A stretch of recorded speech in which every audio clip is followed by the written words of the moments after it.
வணக்கம் உறவுகளே.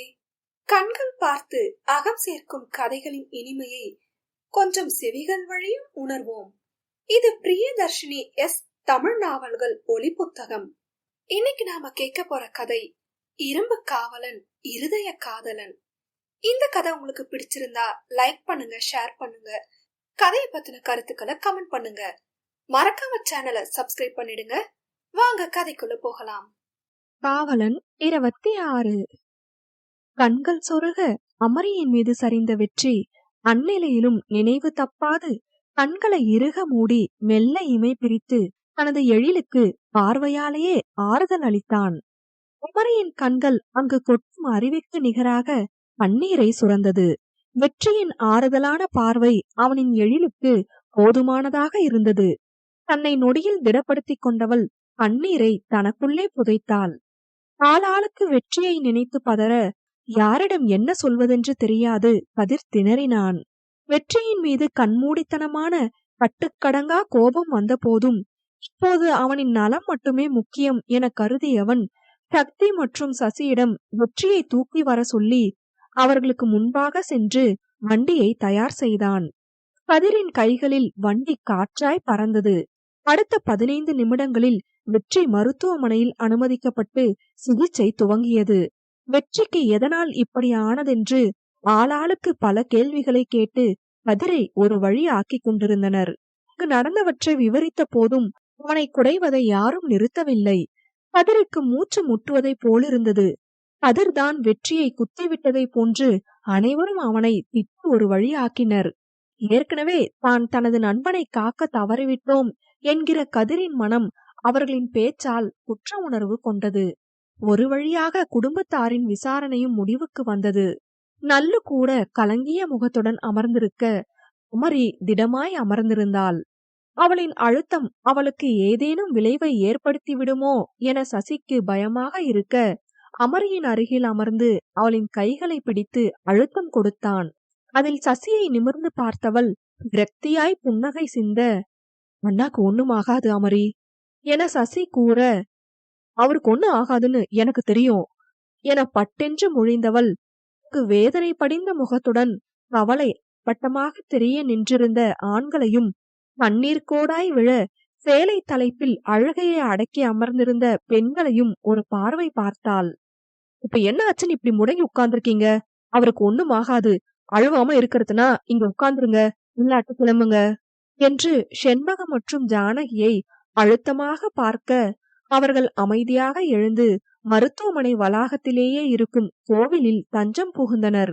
உங்களுக்கு மட்டும் தனியா சொல்லணுமா என்று வாணியிடம் கேட்டவள், நீங்க அழுதாக்கா உள்ள இருக்க பாப்பாக்கு அழுத்தமாகாதா என்றவாறே அன்னத்திடம் அவளை கூட்டிக் கொண்டு இல்லம் செல்ல கூறினாள். அங்கிருந்து செல்லாது தயங்கியபடி நின்ற வாணியின் அருகில் வந்த அமரி, அவரு கண்ணு முழிச்சதும் வந்து பாருங்க, இப்ப போங்க, இந்த சூழல் உங்களுக்கும் குழந்தைக்கும் பாதுகாப்பானதில்ல என்று எடுத்து கூற விருப்பமே இல்லாது அன்னத்துடன் வாணி கிளம்பினாள். அமரியின் தைரியமான பேச்சு மற்றும் செயல்கள் மூத்த தலைமுறைக்கு தங்களது பயத்தை போக்க அனைவரும் வெற்றிக்கு ஒன்றுமாகாது என்ற அதீத நம்பிக்கையுடன் ஆளுக்கு ஒரு பக்கமாக இருக்கையில் அமர்ந்தனர். கதிரின் முகம் தெளிவடையாது இருப்பதை கவனித்த அமரி, என்ன நீயும் வீட்டுக்கு போகணுமா என்று கேட்க, இல்லை என பதறியவாறு தலையசைத்த கதிர் அமைதியாக சக்தியின் அருகில் சென்று அமர்ந்தான். அனைவரையும் தன்னுடைய வார்த்தைகளால் திடப்படுத்தியவள் வெற்றிக்கு சிகிச்சை நடந்து கொண்டிருக்கும் அறைக்கு நேரெதிரில் இருந்த இருக்கையில் அமர்ந்தாள். மூடப்பட்டுள்ள அறையின் கதவு திறக்கும் தருணத்திற்காக காத்திருக்க தொடங்கினாள். அண்ணாக்கு இப்படி ஆனது உனக்கு வருத்தமா இல்லையா அமரி? கேட்ட பிறகே இவ்வாறு கேட்டிருக்க கூடாதென்று வருந்தினான் சசி. அடக்கப்பட்ட கண்ணீரின் விளைவால் அமரியின் கண்கள் நன்கு சிவந்து போயிருந்தன. அங்க படுத்திருக்கிறது ஏன் உசுறு, அது எப்படி வருத்தம் இல்லாம போகும்? முடியாத நிலையிலும் என்னை யோசிச்சு எனக்காக ஒரு பார்வை பார்த்தாங்க பாரு, அதுக்கப்புறமும் கண்ணுல தண்ணி விட்டுக்கிட்டு உட்கார்ந்திருந்தா நானெல்லாம் என்ன போலீஸ்காரன் பொஞ்சாதி என அமரி சொல்லிக் கொண்டிருக்கும் போதே கதவு திறந்து கொண்டு மருத்துவர் வெளிவந்தார். அனைவரும் மருத்துவரை சூழ முற்பட தன் பார்வையாலேயே அடக்கி தான் மட்டும் மருத்துவர் முன் சென்று நின்றாள் அமரி. வெற்றிக்கு ஏத்த ஆளுதான் என நல்லுவே தன் மருமகளை மெச்சிக் கொண்டார். அண்ணாவுடைய பொஞ்சாதின்னு பார்வையாலே நிரூபிக்கிறா என சசி சக்தியின் காது கடிக்க அவன் தலையிலேயே 2 கொட்டு கொட்டினான் சக்தி. சார், நீங்க அவருடைய மனைவி. வீட்ல வேற யாரும் வரலையாமா? மருத்துவர் அவ்வாறு கேட்டதும் முன்வந்த கதிரை தனது கை நீட்டி தடுத்திருந்தாள் அமரி. வந்திருக்காங்க டாக்டர், ஆனா உள்ளுக்க இருக்கிறது ஏன் புருஷன். எதுவா இருந்தாலும் என்கிட்டவே சொல்லுங்க என்றாள். அவளின் வார்த்தைகளில் இருந்தது கட்டளையா என்னவென்று மருத்துவரால் பிரித்தறிய முடியாது போனது. கத்தி குத்து நல்ல ஆழமா இருக்கு. அது மட்டும் இல்லாம கத்தியில விஷம் தடவி குத்திருக்காங்க. இன்னும் கொஞ்சம் தாமதமாயிருந்தாலும் கையை எடுக்கக்கூடிய நிலைக்கு கூட போயிருக்கோம். ஐயோ! பதறியபடி அமரியை இடித்து கொண்டு வந்து நின்ற கதிர், நான் எவ்வளவோ வற்புறுத்தியோ சீக்கிரம் வர மறுத்துட்டான் டாக்டர் என கூறி தலையில் அடித்து கொள்ள, அதான் அவருக்கு ஒண்ணும் ஆகலையே, உறவு என்னத்துக்கு கத்திக்கிட்டு இருக்க என்று அமரி தன் வார்த்தையால் கதிரை தள்ளி நிற்க வைத்தாள். அமரியின் ஆளுமையை கண்டு வெங்கடாச்சலம் வாய்ப்பிழந்து நிற்க, நீங்க மேல சொல்லுங்க டாக்டர் என்று சேது கூறினார். ஆனா விஷம் உடல் முழுக்க பரவி இருக்கு, ரத்தத்துல கலந்திருக்கவும் வாய்ப்பு இருக்கு என்று அவர் தயங்கி நிற்க, எதுவா இருந்தாலும் சொல்லுங்க என்று அமரி அவரை ஊக்கினார். மருந்து கொடுத்திருக்கேன், அத அவர் உடம்பு ஏத்துக்க ஆரம்பிச்சு கண் திறந்துட்டார்னா எந்தவித பிரச்சனையும் இல்ல என்ற மருத்துவர் அங்கிருந்து நகர்ந்தார். கண் திறக்கவில்லை என்றால் என்னால் ஒன்றும் செய்ய முடியாது என்பதை அவர் சொல்லாது விட்டாலும் அங்கிருந்த அனைவருக்கும் அது நன்றாகவே புரிந்தது. இருக்கையில் தொப்பென்று அமர்ந்த அமரியின் கண்ணிலிருந்து கோடான நீர் இறங்க அதனை அவசரமாக துடைத்து கொண்டாள்.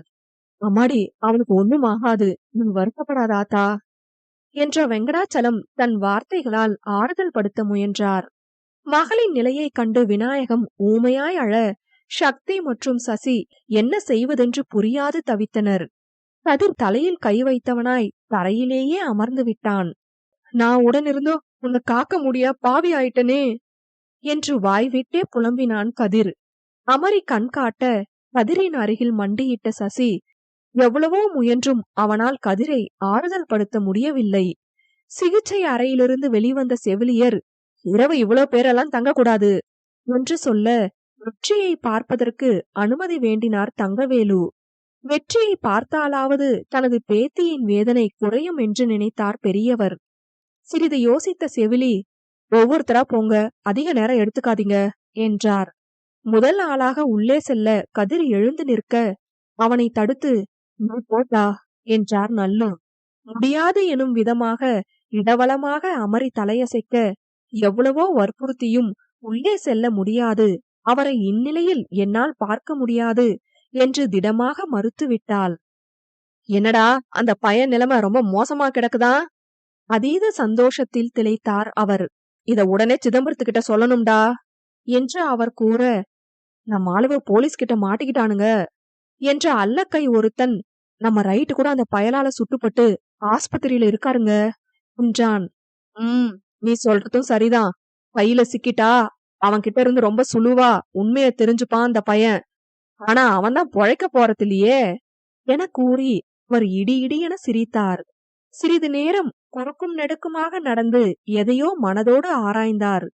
சரிடா, அந்த ரைட்டு பையில போட்டு தள்ளிடலாம் கொஞ்சம் கூட சலனமே இல்லாமல் கூறினார். ஐயா என்று பதறிய அல்லக்கை, அவர் சிதம்பரம் ஐயாக்கு விசுவாசமான ஆளுங்க என கூற, எனக்கு இல்லையே என்றவர், நம்ம ஆளுவ போலீஸ் கையில இருக்க வர நமக்கு ஆபத்துதான். சிதம்பரத்துக்கு அடுத்து என்ன தெரிஞ்ச ஆளுவ 2 பேருதான். ஒருத்தனை அந்த வெற்றி முன்னாடியே சுட சொல்லி கொன்னாச்சு. மத்த பயலவையெல்லாம் கையாண்டது அந்த ரைட்டு தான். அவனுங்களுக்கு என்ன தெரிய வாய்ப்பில்ல.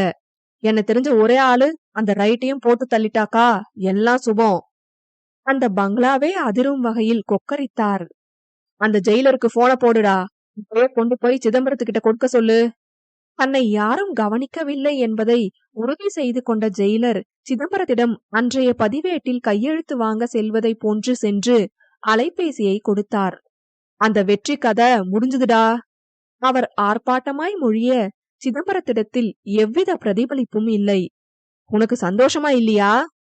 அவனுடைய சாவு அவனுக்கு வலிய கொடுக்காதே என சிதம்பரம் அமைதியாக சொல்ல, என்னடா பேசுற நீ என கேட்டார் அவர்.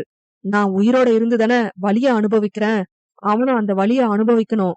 இப்ப நீ கொடுத்ததெல்லாம் இந்த வெற்றிக்கு ஒரு வலியே இல்ல என்று சிறு இடைவெளி விட்ட சிதம்பரம், நம்ம மரணத்தை விட அதிகமான வலிய கொடுக்கக்கூடியது நமக்கு பிடிச்சவங்க நம்மளோட இல்லாம போறது என்றார். புரிஞ்சுது என்றவர், நான் அடுத்ததா செய்ய போறது நிச்சயம் உன்ன மகிழ்விக்கும் என கூறி இணைப்பை துண்டிக்க முயல, அண்ணா என்ற சிதம்பரத்தின் அழைப்பு அவரை தடுத்தது. ஆம், அவர் சிதம்பரத்தின் உடன்பிறப்பு ரத்தினம். நீ செத்தது செத்ததாவே இருக்கட்டும், இன்னும் உயிரோட தான் இருக்கன்னு அந்த வெற்றிக்கு எப்பவும் தெரிஞ்சிடக்கூடாது என்றார் சிதம்பரம். செத்தவன் எத்தனை முறடா சாவான்? ஒவ்வொருவராக சென்று வெற்றியை பார்த்து வந்தனர். எப்போதும் கம்பீரமாக வலம் வரும் வெற்றி இப்படி படுக்கையில் கிடப்பதை காண்பதற்கே அவர்களுக்கு என்னவோ போலிருந்தது. அமரிக்காக அனைவரும் கண்ணீர் சிந்தாது தங்களை திடமாக காட்டிக் கொண்டனர். நீ ஒரு எட்டு உள்ள போய் பார்த்துட்டு வாத்தா. வெங்கடாச்சலம் தொடர்ந்து எல்லோரும் பலவிதமாக சொல்லி பார்த்தும் அமரி கேட்பதாக இல்லை. பார்த்தாச்சுல்ல, கிளம்புங்க, நீங்க எல்லாம் வீட்டுக்கு போங்க, நான் இங்க இருக்கிறேன் என்று சொல்லாமல் சொன்னாள். எங்களில் யாராவது உடன் இருக்கிறோம் என தங்கவேலு கூட அமரி சசியை பார்த்தாள். அமரிக்கு துணையாக நான் இருக்கின்றேன் என்ற சசி கதிரின் கெஞ்சல் பார்வை புரிந்தவனாக, கதிர் மச்சான் இருக்கட்டும் என்றான். எதுக்கு அவங்க அழுது என்னையும் அழ வைக்கவா என்ற அமரி முகத்தை திருப்பிக் கொள்ள, பார்த்து சூதானமா இருக்கண்ணு, காலையில விடிஞ்சதும் வருதோம் என்றார் செண்பகம். அனைவரும் மனமின்றி கிளம்பி இருந்தனர். மெல்ல தங்கையை நெருங்கிய கதிர், உள்ளுக்குள்ளேயே வச்சு அழுத்திக்காத அமரி என்க அவனை இடையோடு கட்டிக் கொண்டவள், போதும் கண்ணீர் சிந்தாது, கொஞ்ச நேரம் இப்படியே நில்லுன, மூச்ச முற்றத்து போல் இருக்கு என்றாள். ஒரு தரம் பாத்துட்டு வா அமரி, என்னால அவங்கள இந்த நிலைமையில பார்க்க முடியாதுன்னு, எனக்காக கண்ணு முழிப்பாரு, அவரே என்ன கூப்பிடுவாரு என்ற அமரியின் நம்பிக்கையான வார்த்தையில் கதிரே வியந்துதான் போனான். அந்நேரம் அறைக்குள்ளிருந்து வேகமாக வெளிவந்த செவிலி மருத்துவரின் அறை நோக்கி மிகுந்த பதட்டத்துடன் ஓடினார். வெற்றி அனுமதிக்கப்பட்டிருந்த அறையிலிருந்து வேகமாக ஓடிய செவிலியுடன் அதே வேகத்தோடு மருத்துவர் வந்தார். உள் சென்று பரிசோதனை செய்தவர் வெளியில் மிகுந்த பதட்டத்தோடு நின்றிருந்த அமரி மற்றும் கதிரை மாற்றி மாற்றி பார்த்தார். டாக்டர், எதுவா இருந்தாலும் சொல்லுங்க. கதிரின் குரலில் பயம் வட்டமாக தெரிந்தது. நீங்க பயப்படுற அளவுக்கு ஒண்ணும் ஆகல, நல்லதுதான் நடந்திருக்கு என்ற மருத்துவர், அவருக்கு நினைவு திரும்பிடுச்சு, இனி ஒண்ணும் ஆகாது, ஆனா இப்ப கொஞ்சம் மயக்கத்துல இருக்காரு, மருந்து போட்டிருக்கேன், 2 மணி நேரத்துல கண் விழிச்சிருவாரு என்றார். இப்போதுதான் உள்ளுக்குள் மறைத்து வைத்திருந்த அமரியின் பயமும் வெளிப்படையாக நடுங்கிக் கொண்டிருந்த கதிரின் பதட்டமும் எங்கோ சென்று மறைந்தது. அவர்களிடமிருந்து மருத்துவர் நகர அடியெடுத்து வைக்கையில் மீண்டும் உள்ளிருந்து மருத்துவரை அழைத்தபடி வெளிவந்த செவிலி, டாக்டர், அவர் மயக்கத்திலையும் எழில்ன்ற பேரை விடாது சொல்லிக்கிட்டே இருக்காரு என்றார். இவங்கதான் எழிலா?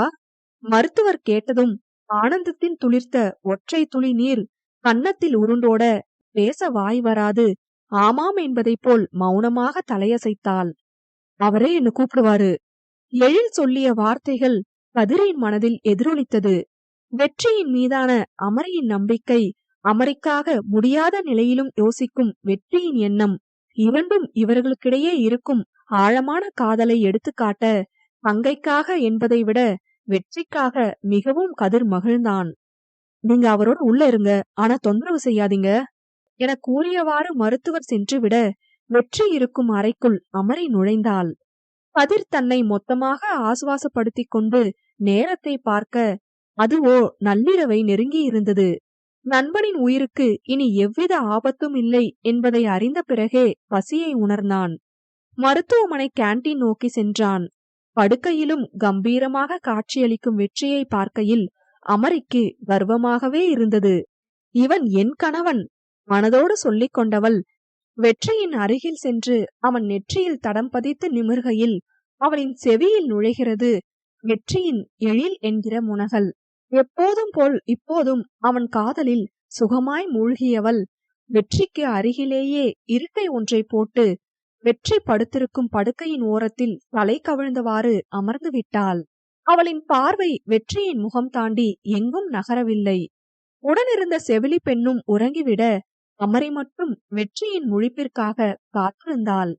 சிறிது நேரத்தில் கதவினை தட்டிவிட்டு உள்ளே வந்த கதிர் தேநீர் கோப்பை ஒன்றினை அமரியிடம் அளிக்க எதுவும் கூறாது பெற்றுக்கொண்டவள் ஒரு மிடறு விழுங்க வெகு நேரம் தாகம் மறந்து இருப்பதை கூட அப்போதுதான் உணர்ந்தாள். வெற்றி கண் விழித்ததும் தன்னை அழைக்குமாறு வலியுறுத்திவிட்டு மீண்டும் வெளியில் சென்று அமர்ந்து விட்டான் கதிர். மருத்துவர் சொல்லியது போலவே 2 மணி நேரம் முடிவடையும் தருணத்தில் வெற்றி மெல்ல கண் விழித்தான். அவனையே பார்த்திருந்த அமரி உறங்கிக் கொண்டிருந்த செவிலியை அழைக்க வெற்றி எழுந்ததும் கொடுக்க வேண்டிய மருந்துகளை அவர் கொடுத்துவிட்டு தன் உறக்கத்தை தொடர சென்று விட்டார். நீ வீட்டுக்கு போகலையா எழில்? வெற்றியின் அக்கேள்வியில் அமரிக்கு கோபம் வர அடிப்படாத அவனின் மற்றொரு கையிலேயே நன்றாக குத்தினாள். எவ்வளவு பயந்துட்டன் தெரியுமாடா என்றவள் சற்று சாய்வாக எழுந்தமர்ந்த கணவனின் நெஞ்சில் சாய்ந்தாள். அந்நேரம் அவளுக்கு கணவனின் அரவணைப்பு தேவைப்பட்டது. அதனை புரிந்து கொண்ட வெற்றியும் அவளின் முதுகு வருடி ஆறுதல் அளித்தான். நான் மயக்கத்துல இருக்கும்போது முத்தம் கொடுத்தியே, இப்ப கூட என்ற வெற்றியிடமிருந்து விலகி இடுப்பில் கை வைத்தவாறு நின்று, உனக்கு எப்படி தெரியும் என்று அமரி வினவ, என்னிலும் என்னால உன்னை உணர முடியும் எழிலு என பட்டென்று மொழிந்திருந்தான் வெற்றி. கணவனின் கன்னத்தில் அவன் கேட்ட முத்தத்தை கொடுத்தவள், நீங்க கொஞ்சம் ஓய்வு எடுத்துக்கோங்க, கைய ரொம்ப அசைக்க கூடாது சொல்லிருக்காங்க என கூறி வெற்றி கண்விழித்து விட்டதை குடும்பத்தாரிடம் தெரிவிக்க அலைபேசியை கையில் எடுத்தவாறு சற்று தள்ளி சென்றாள். எழில் மனைவியை அழைத்தவன், எல்லாரையும் விட கதிர் ரொம்ப பயந்திருப்பான், அவனை வர சொல்லிட்டு நீ வீட்டுக்கு பேசு என்றான். நண்பன் மேல அக்கறை இருக்கவங்க அவங்க சொன்னதையும் கேட்டிருக்கணும் என்று கதிர் எவ்வளவோ வற்புறுத்தியும் வெற்றி திரும்பி வர மறுத்ததை நினைவு கூர்ந்தாள். உள்ளே வந்த கதிர் நண்பனை தழுவ கையை உயர்த்த, அச்சோ மச்சான், கை வலிக்குதுடா என்று கட்டு போட்டிருக்கும் கையை பிடித்து கொண்டு போலியாய் வெற்றி அலற ஒரு நொடி ஒன்றும் புரியாது கதிர் நின்றான். அவனின் உரைநிலையை கண்ட வெற்றி சத்தமாக வாய்விட்டு சிரிக்க, நடிக்கிறியாடா என கேட்டுக்கொண்டே வெற்றியை ஒரு பக்கமாக அணைத்து விடுவித்தான் கதிர். இதெல்லாம் பண்ணது யாரா இருக்கும் கதிர் கேட்க வெற்றி மௌனமாக இருந்தான். கதிர் தன்னையே பதில் வேண்டி பார்த்திருக்க, எனக்கு ஒரு யூகம் இருக்கு, பாப்போம் என்றான் வெற்றி. சரி சரி, பேசிட்டு இருந்தது போதும், கொஞ்ச நேரமாவது ஓய்வெடுங்க. அமரியின் குரல் கேட்டதும் அவர்களுக்கு தனிமை அளித்து கதிர் வெளியேறினான். உன்னை ரொம்ப கஷ்டப்படுத்திட்டேனா எழில்? மனம் முடித்து கண்ணின் இமை போல் காக்க நினைத்த நானே 3 நாட்களில் கதிகலங்க வைத்துவிட்டோமே என்கிற வருத்தம் வெற்றியிடம் இருந்தது. உனக்காக அழறது கூட சுகந்தான் காவலரே. வெற்றியின் என்ன ஓட்டம் அறிந்தவள் அவனை மாற்றும் பொருட்டு பேச தனது 2 கைகளையும் அகல விரித்து வாவென்று வெற்றி அழைக்க கனப்பொழுதில் கணவனின் நெஞ்சம் சாய்ந்தாள். தாயாய் குடும்பத்தாரை திடப்படுத்தியவள் சேயாய் கணவனிடத்தில் அடங்கினாள். அவர்களிடத்தில் காதல் கூட எந்த ஒரு அதிகப்படியான வெளிப்பாடின்றி மௌனமான உணர்வாகி போனது.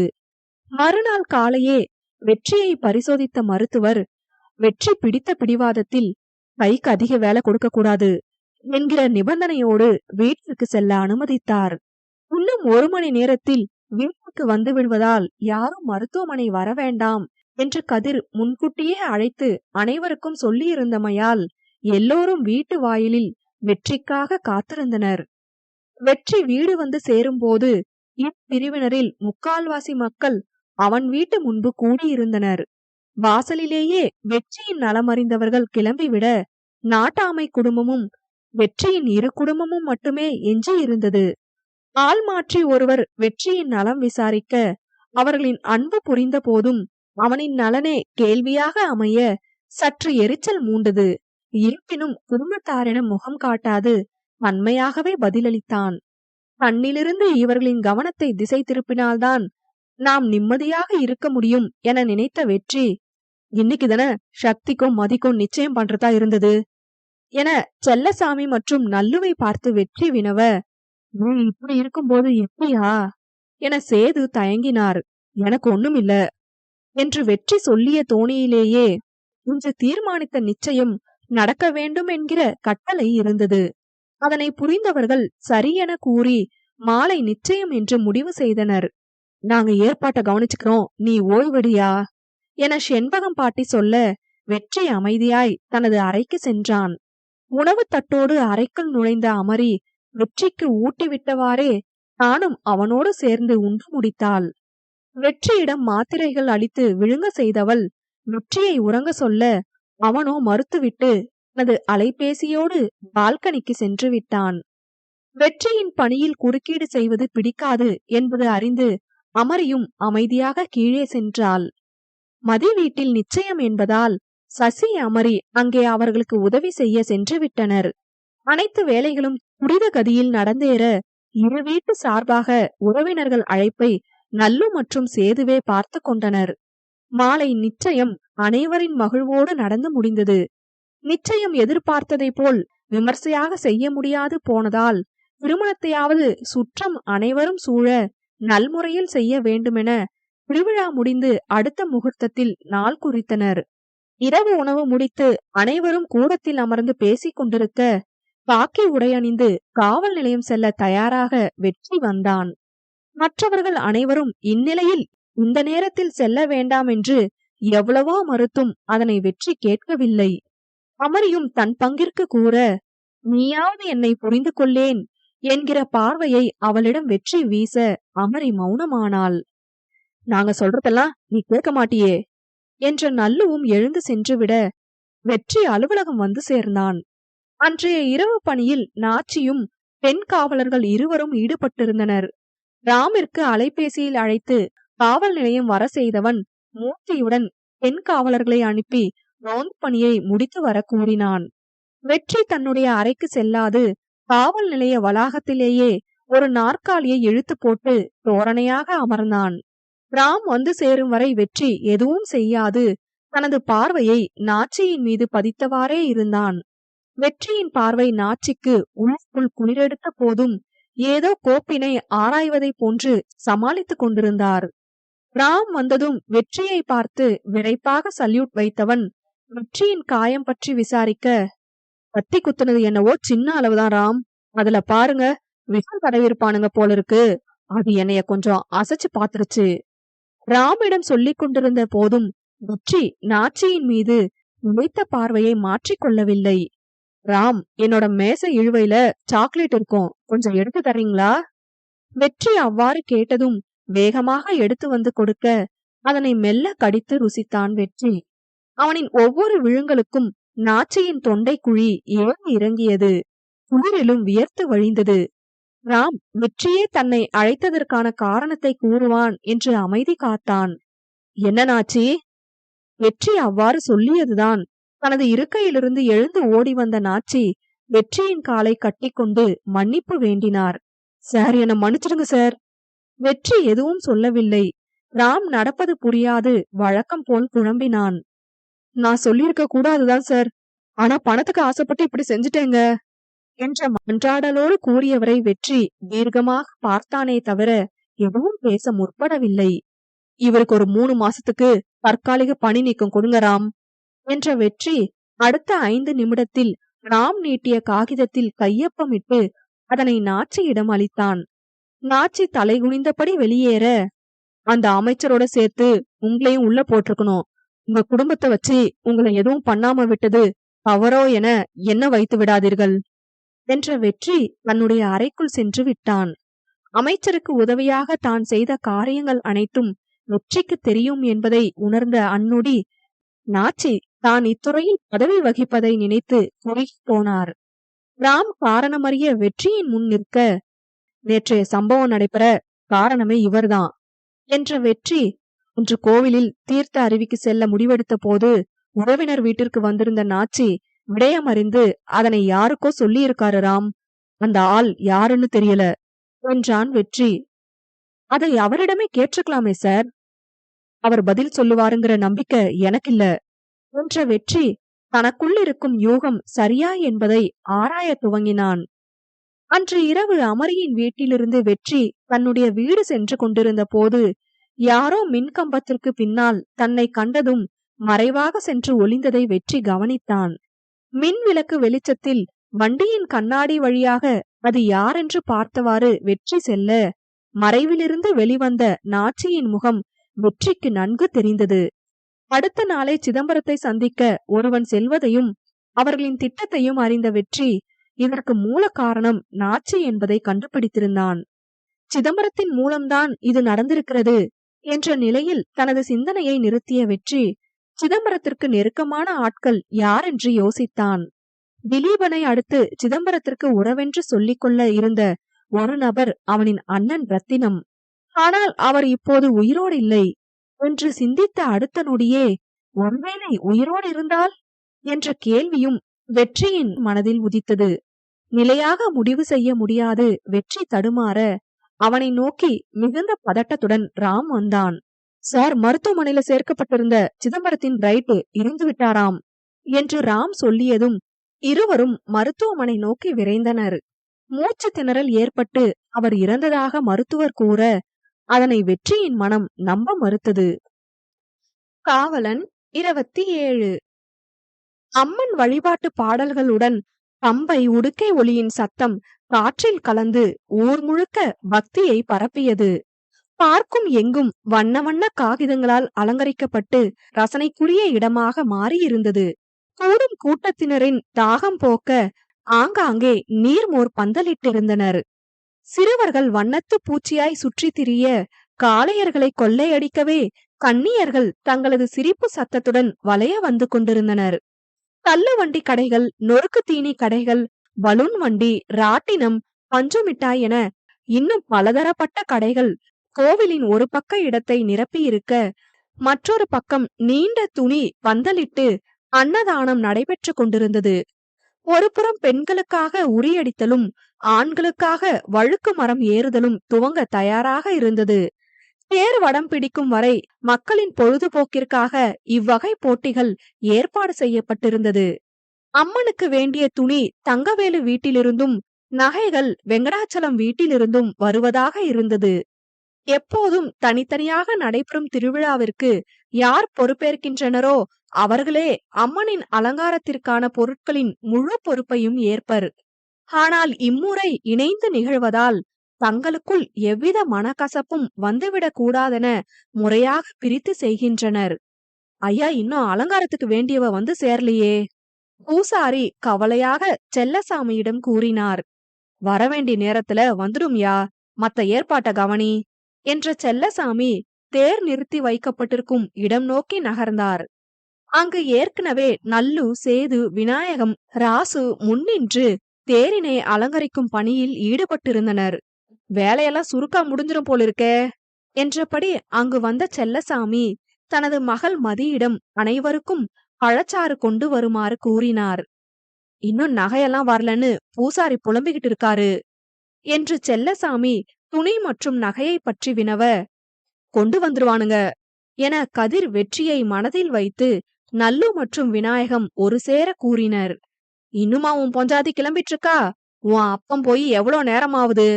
நாமளே தாமதமா போலாமா என பஞ்சு கதிரை பார்த்து வினவினார். நான் என்ன அப்பத்தா பண்றது? அவதான் கற்ற புடவையெல்லாம் ஏதாவது குறை சொல்லி மாத்திக்கிட்டே இருக்காளே என்று வாணியை நினைத்து அழுத்து கொண்டான் கதிர்.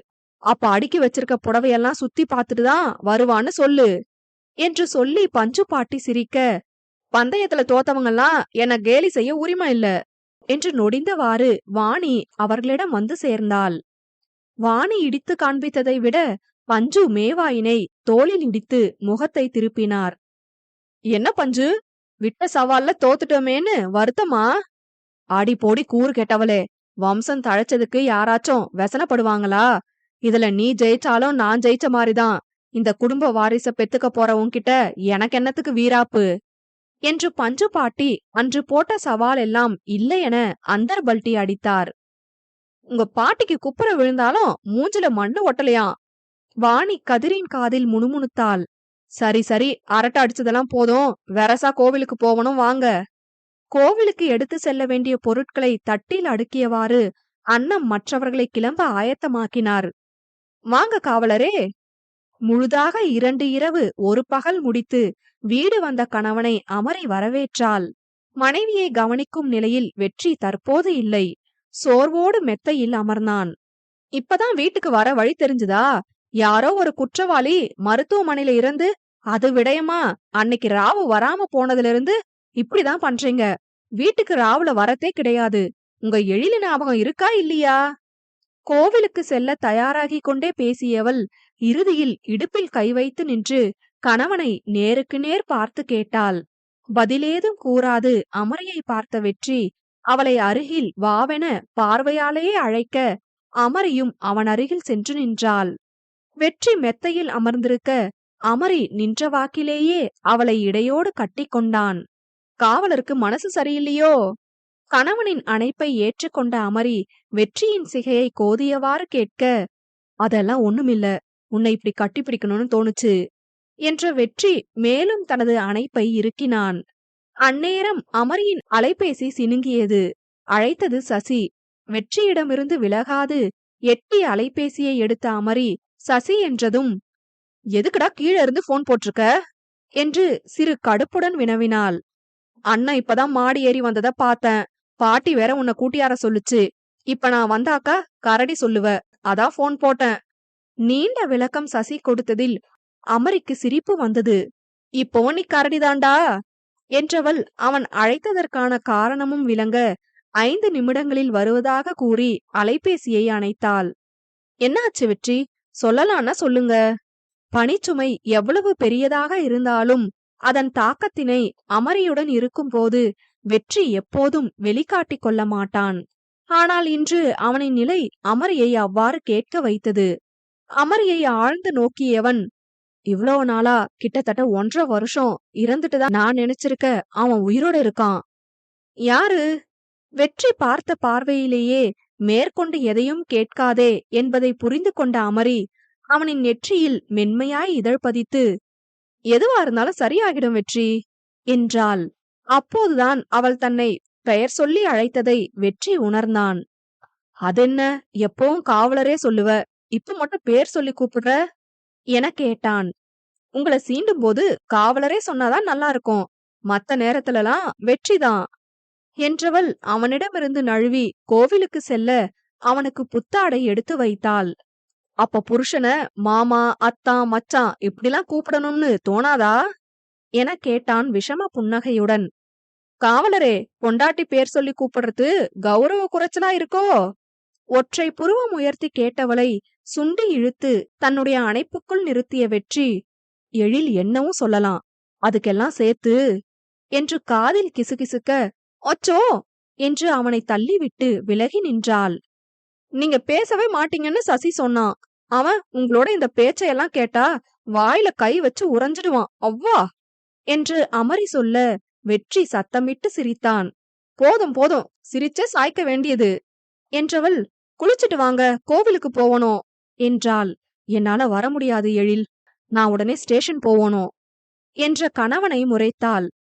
இப்ப கூட வந்திருக்க மாட்டேன், உன்னை பார்க்கணும் போல தோணுச்சு எழில், அதான் வந்தேன் என வெற்றி தன்னிலை விளக்கம் கொடுக்க, உங்க கைய பிடிச்சிட்டு திருவிழாவை ஒரு ரவுண்டு வரணும்னு முச்சிடும் கனா கண்டம் தெரியுமா என்று லேசாக கண் கலங்கினாள் அமரி. கணவனுடன் ஊர் சுற்ற வேண்டுமென்கிற ஏக்கம் அவளின் முகத்தில் அப்பட்டமாக தெரிந்தது. எழில், தன் மனைவி தன்னை புரிந்து கொள்ளவில்லையே என்கிற வருத்தம் வெற்றியின் ஒற்றை அழைப்பில் வெளிப்பட்டது. ஏற்கனவே இந்த வழக்கு உங்களை பாடா படுத்துது, இதுல நானும் உங்களை வருத்தப்பட வைக்கிறேன் என்ற அமரி வெற்றியின் அருகில் வந்து அவனின் கன்னம் தாங்கினாள்.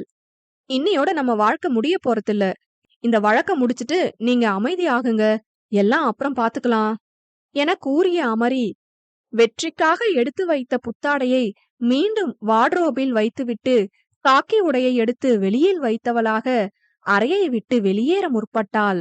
எழில் என்று அழைத்து செல்லும் அவளை நிறுத்திய வெற்றி அமரியின் புரிதலில் மனம் நெகிழ்ந்து லவ் யூ என காதலாக மொழிந்தான். வெற்றி தன்னுடைய காதலை அடிக்கடி வெளிப்படுத்தும் ரகம் அல்ல. அத்தி பூத்தார் போன்று அவனின் மனம் திறக்கும். அவன் வாய் திறந்து வரும் அந்நொடி மொத்த உலகும் தன் கையில் அடங்கியிருப்பதை போன்று அமரி உணர்வாள். இப்போதும் அதே பரவசம் மனம் முழுக்க பரவிய போதும் வெளிக்காட்டிக் கொள்ளாது குறுநகை சிந்தியவள், லவ் யூ டு காவலரே என்றவளாய் கீழே ஓடிவிட்டாள். புன்னகை முகமாக வந்த மருமகளின் கன்னம் வழித்த ஜானகி, வெற்றி வரலையாமா என்க அவருக்கு என்ன பதில் சொல்வதென்று தெரியாது அமரி விழித்தாள். வெற்றி வரவில்லை என சொன்னால் வருந்துவார்களே என்கிற எண்ணம். இப்போதான் உள்ள போனா, வர நேரமாகும் இல்லையா? அதுக்குள்ள நீ எடுத்து வைக்க வேண்டியத எடுத்து வைத்தா என்ற செண்பகத்தின் வார்த்தையில் ஜானகிக்கு பதில் சொல்லாது அமரி தப்பினாள். அடே சசி, சொல்லுங்கம்மா. பலகாரத்தை சுவைத்தபடி வந்து நின்றான். அம்மன் படையலுக்கு போறதுக்கு முன்னுக்க இப்படி உன் வயித்துல நிரப்புறியே என்ற ஜானகி சசியின் முதுகிலேயே ஒரு அடி வைத்தார். அவரின் அடியெல்லாம் கணக்கிலேயே எடுத்துக்கொள்ளாத சசி மீண்டும் ஒரு பலகாரத்தை வாயில் அடைத்துக்கொண்டு ஓட அவனை துரத்தினார் ஜானகி. உங்க விளையாட்டெல்லாம் அப்புறம் வச்சுக்கோங்க, பெரியப்பாரு இன்னும் நகை வந்து சேரலன்னு போன் போட்டு கத்துறாரு என்றவனாக சக்தி வந்தான். இருப்பினும் சசியை ஒரு அடி அடித்த பின்னரே ஜானகி அவனை விட்டார். செண்பகம் பாட்டி உள் சென்று அம்மனின் நகையை எடுத்து வந்து பட்டு துணியில் சுற்றி தட்டில் எடுத்து வைத்தார். அமரியிடம் ஆரம் ஒன்றை கொடுத்து போட சொன்னவர், இது பரம்பரையா நம்ம வீட்டோட மூத்த மருமவ போடுறது என்றார். நல்லா இருக்கு பாட்டி என்ற அமரி ஆரத்தை அணிந்து கொண்டாள். கோவிலுக்கு செல்ல அனைத்தும் தயாராக இருக்க, வெற்றி வந்துட்டாக்கா கிளம்பிடலாம், நீ போய் அவனை இழுத்தாத்தா என்று செண்பகம் சொல்ல அமரி தயங்கி நின்றாள்.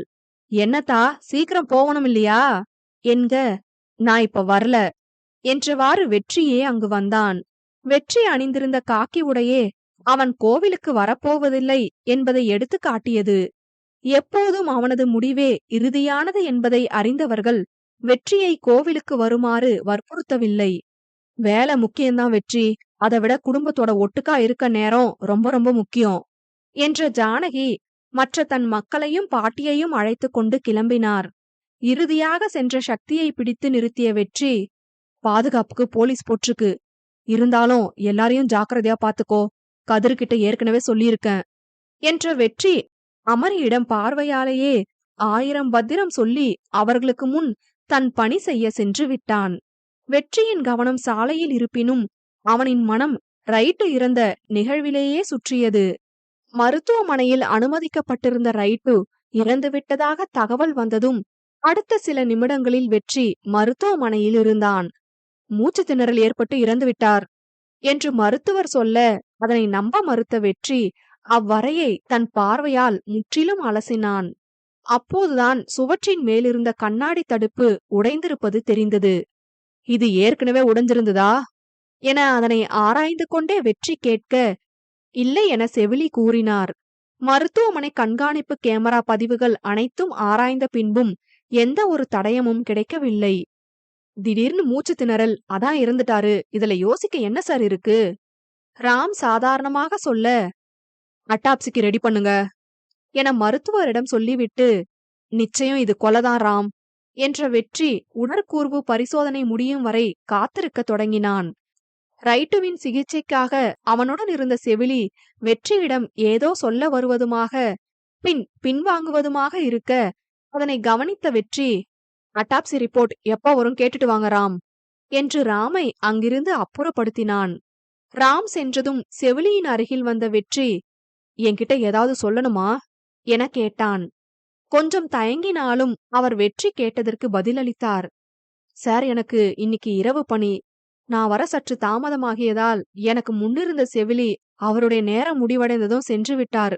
நான் அறைக்குள் செல்லும்போது அவர் மூச்சு விட ரொம்பவே சிரமப்பட்டு கொண்டிருந்தார். ரைட் மூச்சு விட முடியாது விழிகள் சொருக திணறிக் கொண்டிருக்க பதட்டத்தில் செவிலிக்கு என்ன செய்வதென்று தெரியவில்லை. ஆக்சிஜன் செலுத்திய பின்னரும் அவரின் மூச்சு சீராகவில்லை. இனியும் தாமதிக்க கூடாதென்று செவிலி மருத்துவரை அழைத்து வர நகர செவிலியின் கைப்பிடித்த ரைட்டு எதையோ சொல்ல முயற்சித்தார். அவரால் வாய் திறந்து சொல்ல முடியவில்லை. தொண்டை அடைத்தது. வாயிலிருந்து சத்தம் வராது போகவே எழுதி காட்ட நினைத்தவர் பேனா மற்றும் காகிதம் வேண்டுமென சைகையால் வினவ செவிலிக்கு அவர் என்ன கேட்கிறார் என்று புரியாமல் போனது.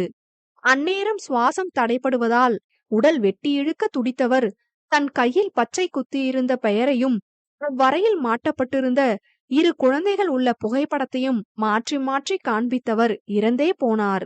செவிலி மருத்துவரை அழைத்து வந்து பரிசோதிக்க அப்போதைக்கு அவர் மூச்சு திணறல் ஏற்பட்டு இறந்ததாகவே உறுதி செய்யப்பட்டது. நடந்த நிகழ்வினை செவிலி சொன்னதும் ரைட்டின் கையில் பச்சை குத்தியிருந்த சிதம்பரத்தின் பெயரையும் அங்கு சுவற்றில் மாட்டியிருந்த இரு குழந்தைகளின் முகத்தையும் வெற்றி மனதில் நிறுத்தி அலசிக் கொண்டிருந்தான். அப்போது உள்ளே வந்த ராம், "என்ன சார், இந்த பிரதர்ஸ் போட்டோவையே பாத்துட்டு இருக்கீங்க?" என்று வினவ, ரைட் என்ன சொல்ல நினைத்தார் என்பதை வெற்றி சரியாக யூகித்தான்.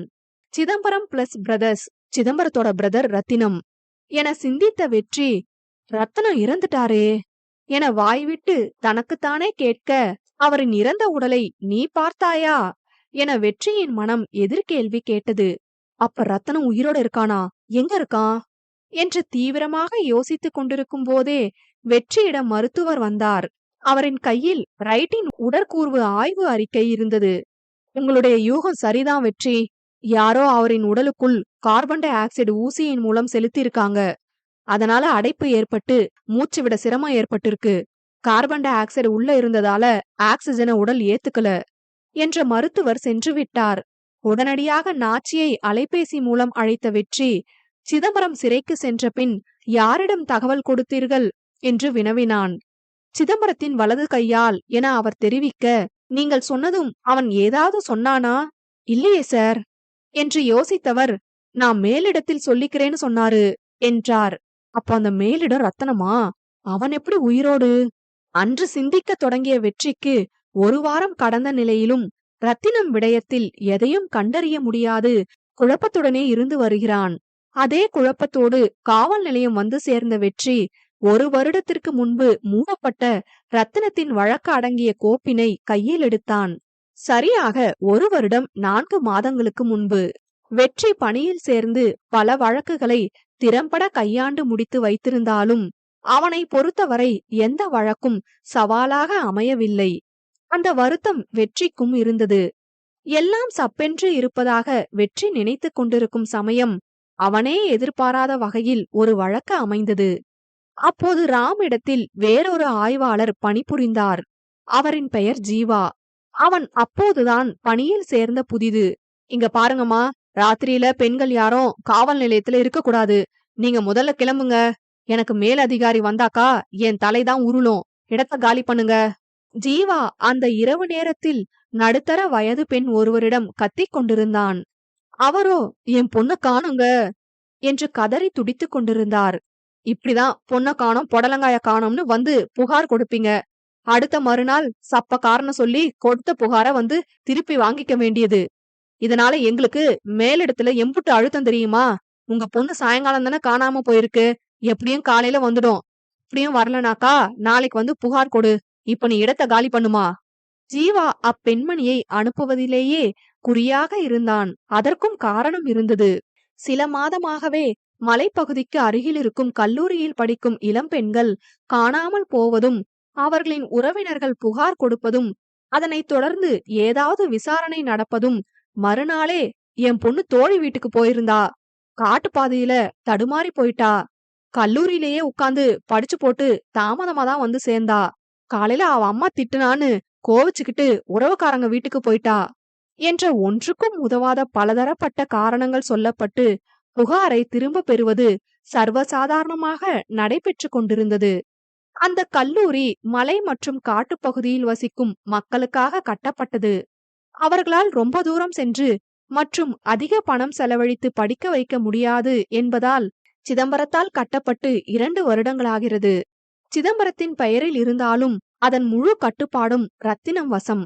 அரசியல்வாதி தலையீடு என்பதால் அதிரடியாக எதுவும் செய்ய முடியாது. வெற்றி திணறினான். இதனால் வெற்றிக்கும் மேலிடத்திலிருந்து, "என்ன அங்க நடக்குது? உங்க பகுதியில பொய் வழக்கு வாடிக்கையாகிடுச்சு. எதுக்காக இப்படியெல்லாம் நடக்குதுன்னு இன்னுமா உன்னால கண்டுபிடிக்க முடியல?" என்று அழுத்தம் வேற கொடுத்தனர். ஆரம்பமே சரியாக அமையாத பட்சத்தில் வெற்றி எங்கென முடிவை தேடி பயணிப்பான்? முதல் புள்ளியை தேடி அலைந்ததுதான் மிச்சம். பேசாம இதை விட்டுட்டு வேற வழக்கு ஏதேனும் பாப்போம் என வெற்றி நினைத்து கொண்டிருக்க, மீண்டும் ஒருவர் தன் பெண்ணை காணவில்லை என புகார் அளிக்க வந்திருப்பது ஆய்வாளர் ஜீவாவுக்கு கடுப்பை கிளப்பியது. அந்த கடுப்பில், "இந்த அம்மாவை வெற்றி சார் வர்றதுக்குள்ள அனுப்பி வைக்கிற வழிய பாருங்க" என்று மகளிர் காவலரிடம் சொல்லிய ஜீவா காவல் நிலையம் விட்டு வெளியில் வந்து மரத்திண்டில் அமர்ந்தான். அமர்ந்தவன் அருகில் கிடந்த தடிமனான குச்சி ஒன்றின் மீது தனது கோபத்தை காட்டினான். குச்சியை முறித்து தூக்கி எறிந்தான். அந்நேரம் வெற்றி சரியாக காவல் நிலையம் நுழைந்து வளாகத்தினுள் தனது வண்டியை நிறுத்த சக்கரத்தின் கீழ் விழுந்தது ஜீவா எரிந்த குச்சி.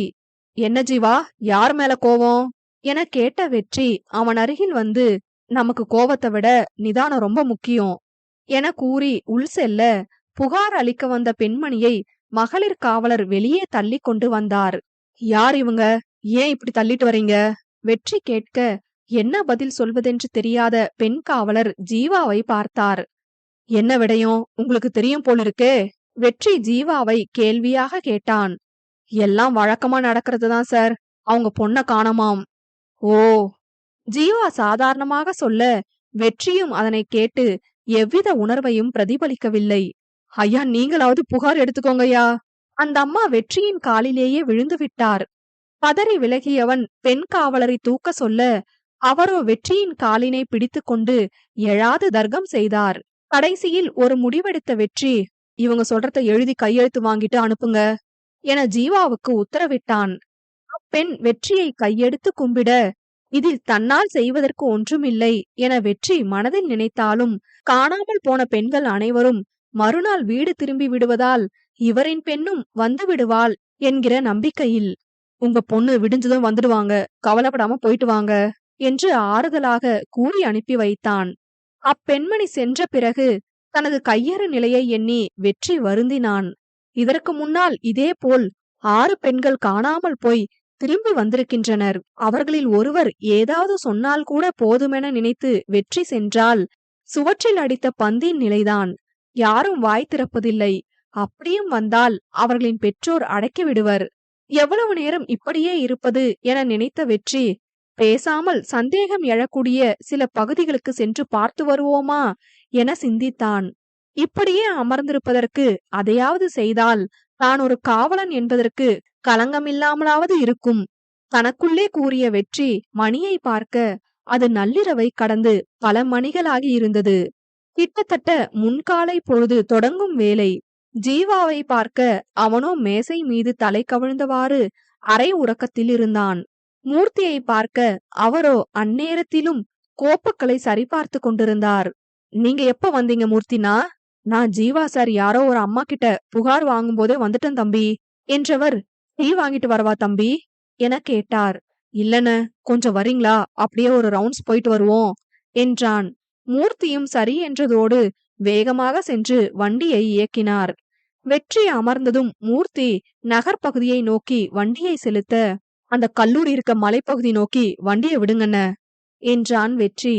வண்டி சீரான வேகத்தில் சென்று கொண்டிருந்த போதும் மனதில் இருந்த அழுத்தம் வெற்றியை சுற்றுப்புறத்தை அலச விடவில்லை.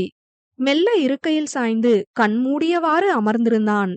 என்ன தம்பி, அந்த பொண்ணுங்க காணாம போற வழக்கு ரொம்ப குடைச்சல் கொடுக்குதா என வெற்றியை பார்த்து கொண்டே கேட்ட மூர்த்தி சாலையில் பார்வையை திருப்பவும், ஓர் இளம்பெண் வந்து வண்டியின் முன் விழவும் சரியாக இருக்க சட்டென்று பிரேக் பிடித்து வண்டியை நிறுத்தி இருந்தார்.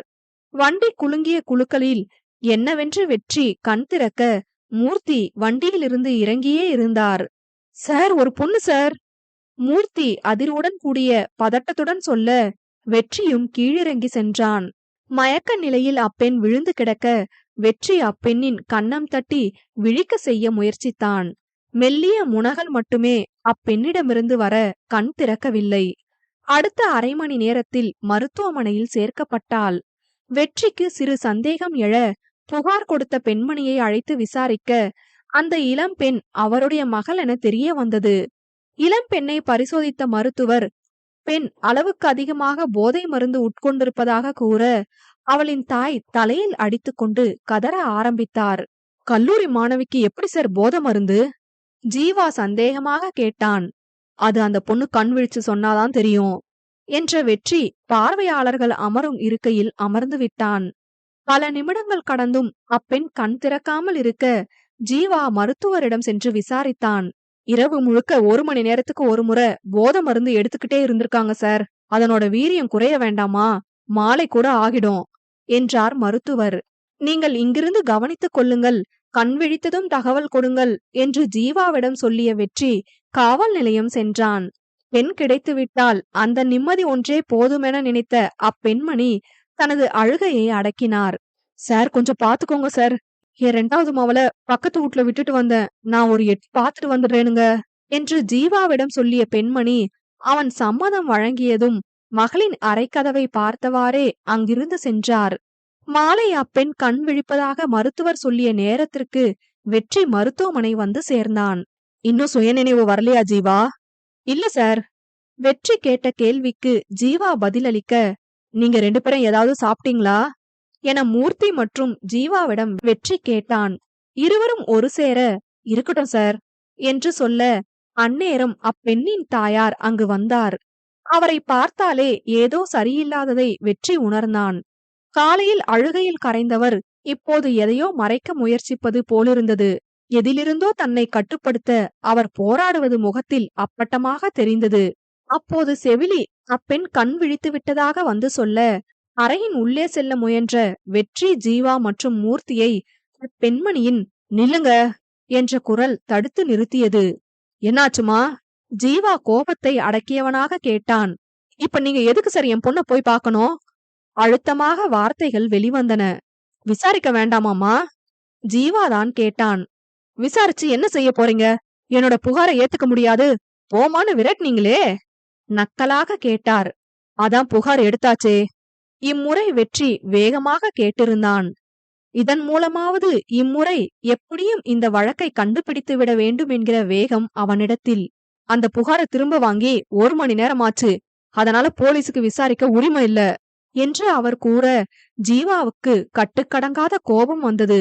இதுக்குதான் சார் இந்த அம்மா கிட்ட புகார் வாங்க வேண்டாம்னு சொன்னேன். இவங்க புகார் கொடுக்கலனா என்ன சார்? அதான் அந்த பொண்ணு போதை மருந்து சாப்பிட்டிருக்கே, அத வச்சு விசாரிப்போம். இல்லாட்டி அவங்க பொண்ணுதான் ஜெயிலுக்கு போகணும். ஜீவா கண்மண் தெரியாது கத்தினான். என்ன சார் ஆளாளுக்கு மிரட்டுறீங்களா என அழுது கொண்டே சேலை தலைப்பினால் அப்பெண் வாய்ப்பொத்த, மேற்கொண்டு ஏதோ பேச வந்த ஜீவாவை பார்வையாலேயே அடக்கிய வெற்றி மூர்த்தி மற்றும் ஜீவாவை அழைத்து கொண்டு அங்கிருந்து கிளம்பினான். என்ன சார் இந்த முறையும் இப்படி ஆச்சுதே? ஜீவா கவலையாக கூற, இந்த கடத்தலுக்கும் போதை மருந்துக்கும் யாரோ பெரும் புள்ளிதான் காரணமா இருக்கணும். அது மட்டும் இல்லாம அந்த அம்மா வீட்டுக்கு போன நேரத்துல என்னவோ நடந்திருக்கு. அந்த அம்மா சொன்னதை கவனிச்சிங்களா? ஆளாளுக்கு மிரட்டுறீங்களா? இப்ப யாரோ மிரட்டி பயமுறுத்திருக்காங்க. காணாம போன எல்லா பொண்ணுங்களும் இந்த ஒரே கல்லூரி மாணவிகள் தான். அந்த கல்லூரிக்கு உரிமையாளர் சிதம்பரம் ஆளுங்கட்சி அமைச்சர். எடுத்தோம் கவிழ்த்தோம்னு எதுவும் பண்ண முடியாது என கூறிக்கொண்டே வந்த வெற்றி தனது மனதிற்குள்ளே ஒரு திட்டமும் வகுத்திருந்தான். திட்டத்தின்படி அடுத்த நாளே தனது தங்கை வாணியை கல்லூரிக்கு பேராசிரியையாக அனுப்பி வைத்தான். வாணி பத்திரிகையில் சேருவதற்காக தற்காப்பு கலையெல்லாம் பயின்றிருந்தாள். ஏதேனும் ஆபத்தென்றாலும் அவளால் அவளை காத்துக்கொள்ள முடியும். அது மட்டும் இல்லாது வேறொரு பெண்ணை அனுப்பி வைத்து மேலும் சிக்கலாவதற்கு தன் தங்கையை அனுப்புவதே சரி என நினைத்து தெரிந்தவர் மூலம் யாருக்கும் சந்தேகம் எழும்பிடாத வகையில் வாணியை பேராசிரியராக உள்ளே அனுப்பினான். என்னதான் இருந்தாலும் ஒரு அண்ணனாக வாணியை எல்லா நொடியும் கவனித்துக் கொண்டே இருந்தான். 2 வாரங்கள் சென்ற நிலையில் 3 பெண்கள் காணாமல் போய் திரும்ப வந்திருந்தனர். பத்திரிகை துறை என்பதால் அலசி ஆராயும் திறன் கொண்ட வாணி அங்கு நடப்பதை 2 வாரங்களிலேயே ஓரளவிற்கு யூகித்திருந்தாள். அதனை வெற்றியிடம் சொல்லியதோடு அங்கு செல்வதையும் நிறுத்தியிருந்தாள். வாணி சொல்லியதை கேட்ட வெற்றிக்கு அதிர்வாக இருந்தது. ரத்தினம் கல்லூரி என்கிற பெயரில் யாருக்கும் தெரியாது போதைப் பொருள் கடத்தல் செய்கிறான். அங்கு பணி செய்யும் முதன்மையாளருக்கே இவ்விடயம் தெரியாது. தன்னிடம் போதைப் பொருள் வாங்கும் வெளிநாட்டவருக்கு போதைப் பொருளோடு சேர்த்து ஒரு பெண்ணையும் உடன் அனுப்பி அதன் மூலம் கோடி கோடியாக பணம் சம்பாதிக்கின்றான். கடத்தும் பெண்களுக்கு அவர்களுக்கு தெரிந்தே கட்டாயப்படுத்தி போதை மருந்து உட்செலுத்தி வெளிநாட்டு கடத்தல்காரர்களின் இச்சைக்கு ஆட்படுத்தினான். அக்கயவர்களின் களியாட்டம் இரவு முழுவதும் நீடிக்கும். போதைப் பொருள் விற்பனையை விட இளம் பெண்களின் கற்பிற்கு அந்த வெறிநாய் கூட்டம் பணத்தை வாரி இறைத்தனர். அதனால் அடிக்கடி இதனை ரத்தினம் வாடிக்கையாக்கி கொண்டான். அது மட்டுமில்லாது போதை மருந்து வீரியத்தால் தன்னை மறந்த நிலையில் அப்பெண்களுக்கு நடக்கும் கொடூரத்தை காணொலியாக பதிவு வேறு செய்து வைத்தான். தேவை முடிந்து பெண்களை மறுநாள் வீட்டிற்கு அனுப்பும்போது அக்காணொலியை போட்டு காண்பித்து, வெளியில் யாரிடமாவது இதனை சொன்னால் போகப் போவது உன் குடும்ப மானம்தான் என்று மிரட்டி அவர்களின் பயத்தில் ஒவ்வொரு முறையும் தப்பித்து கொண்டான். ரத்தினத்தின் இச்செயல் சிதம்பரத்திற்கு தெரியுமா?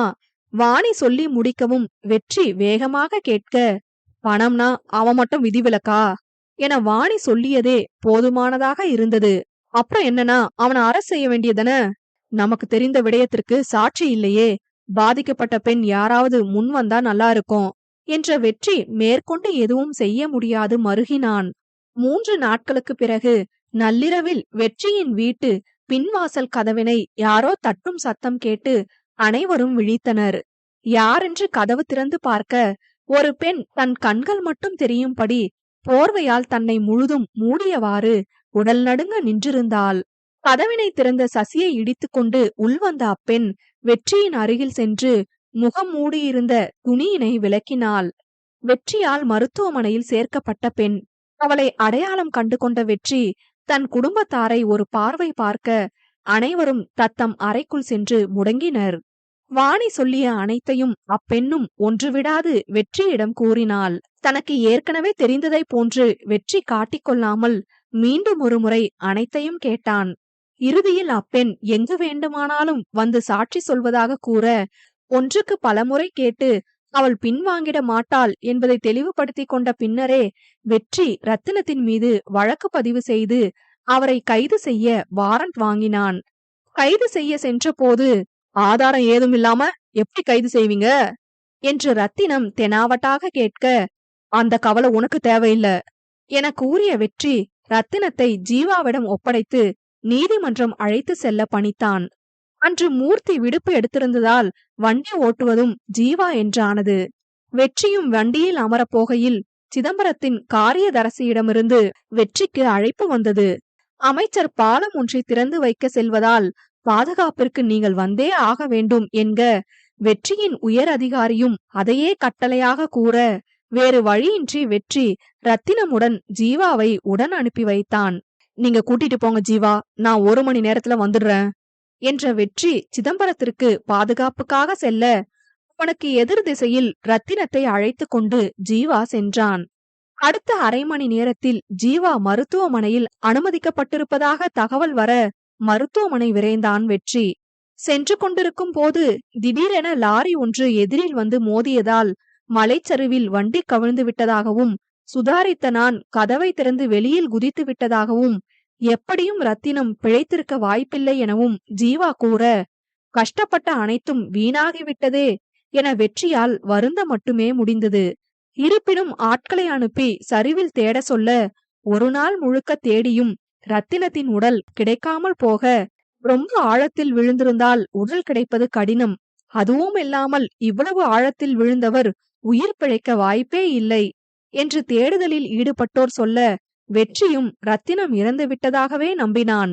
சாவின் விளிம்பு வரை சென்று மீண்டதால் தன்னை நினைத்து உயிருக்கு ஏதேனும் ஆகிவிடுமோ என தனது பெற்றோர் அஞ்சுகின்றனர் என கூறி அன்றோடு ஜீவாவும் வேலையை விட்டு சென்று விட்டான். அப்போதிருந்த நிலையில் ஜீவா வேலையை விட்டு செல்ல சொல்லிய காரணம் சரியாக பட்டதால் வெற்றி மேற்கொண்டு எதையும் ஆராயவில்லை. அவன் எங்கு செல்கிறான் என்பதை மட்டும் தனது துறையின் செல்வாக்கில் தெரிந்து வைத்து கொண்டான். அனைத்தையும் நினைத்து பார்த்த வெற்றிக்கு அன்று புரியாத ஒன்று இன்று புரிவதை போலிருந்தது. தன் கேள்விக்கு ஜீவா ஒருவனாலேயே பதில் சொல்ல முடியும் என நினைத்த வெற்றி மூர்த்தியை அழைத்து, ஜீவா இப்போதும் அங்குதான் இருக்கானா என்று விசாரிக்க கூறுமாறு கூறியவன் ஜீவாவின் பழைய எண்ணிற்கு முயற்சித்து பார்க்கலாம் என நினைத்து அழைப்பு விடுத்தான். காவலன் 28. என்னடா நடக்குதுங்க? லவ்தான். கோவிலுக்கு வந்தது முதல் திருவிழா கூட்டத்தில் அங்குமிங்கும் தோழிகளோடு சுற்றி திரியும் மதியின் மீதே சக்தியின் பார்வை நிலைத்திருக்க, மதியும் சக்திக்கும் நிகராக தோழிகள் பேசுவதை கேட்டவாறு அவனைதான் ரசித்திருந்தாள். திடீரென முத்தம் ஒன்றை மதியை நோக்கி சக்தி பறக்கவிட, வெட்கம் கொண்ட போதும் ஒரு விரல் நீட்டி மிரட்டினாள். ஓடி என்று சக்தி முறுக்கிக் கொள்ள, தன் அருகில் இருக்கும் தோழிகளின் கவனம் ஈர்க்காது கைமறைவில் சக்தி செய்தது போலவே அவனும் அவனுக்கு முத்தம் அளித்தான்.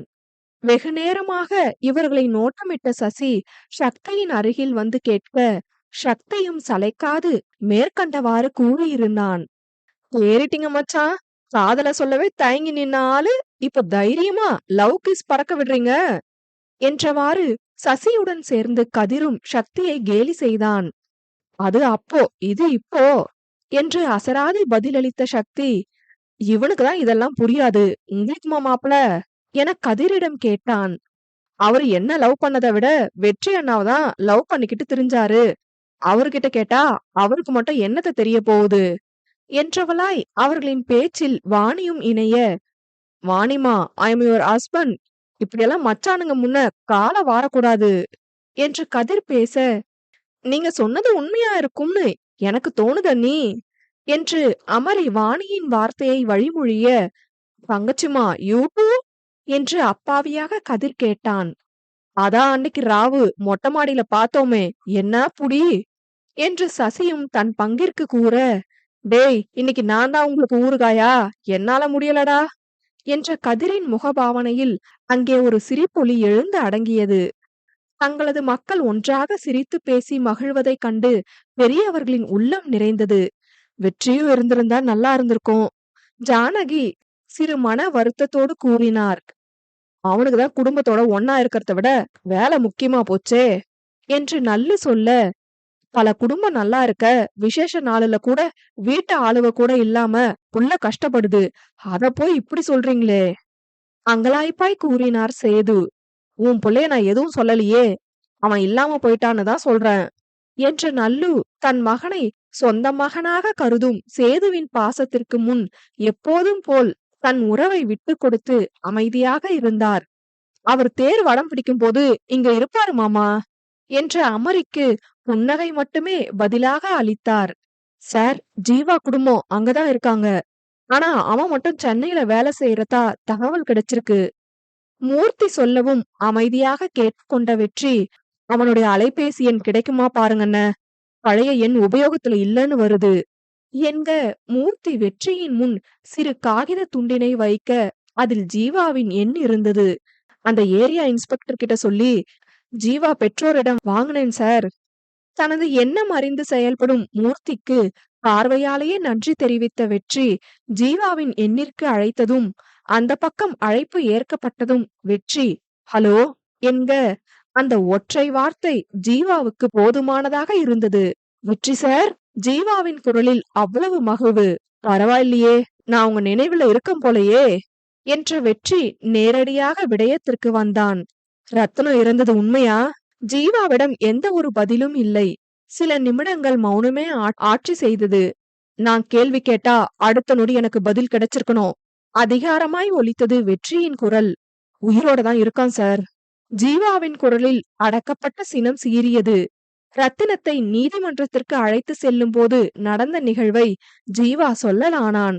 வெற்றி சொல்லியது போல் சரியான நேரத்தில் ரத்தினத்தை நீதிமன்றத்தில் சேர்த்திட வேண்டும் என்ற எண்ணத்தில் ஜீவா வண்டியை வேகமாக செலுத்தினான். எந்த வகையிலும் ரத்தினம் தப்பிக்க கூடாதென்று வெற்றிக்கு இருந்த அதே உறுதி ஜீவாவுக்கும் இருந்தது. எத்தனை பெண்களின் வாழ்வு இவனால் அழிந்துள்ளது என்று தனக்கு அருகில் இருக்கும் ரத்தினத்தை பார்வையாலேயே எரித்தபடி வண்டியை செலுத்திக் கொண்டிருந்தவன் முன் அதிரடியாக உயர் ரக மகிழ்ந்து ஒன்று வந்து நின்றது.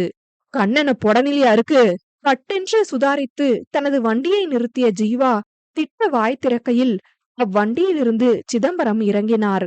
சிதம்பரத்துடன் அவரது அடியாட்கள் யாரும் இல்லை, தனித்து வந்திருந்தார். ஆனால் அவரது உடல் மொழியில் திமிரும் பார்வையில் அலட்சியமும் இருந்தது. ஜீவாவின் வண்டிக்கு அருகில் வந்த சிதம்பரம் வண்டியின் என்ஜின் பகுதியில் கை வைத்து ஒய்யாரமாக நின்றவர் ஜீவாவை ஏளன பார்வை பார்த்தார்.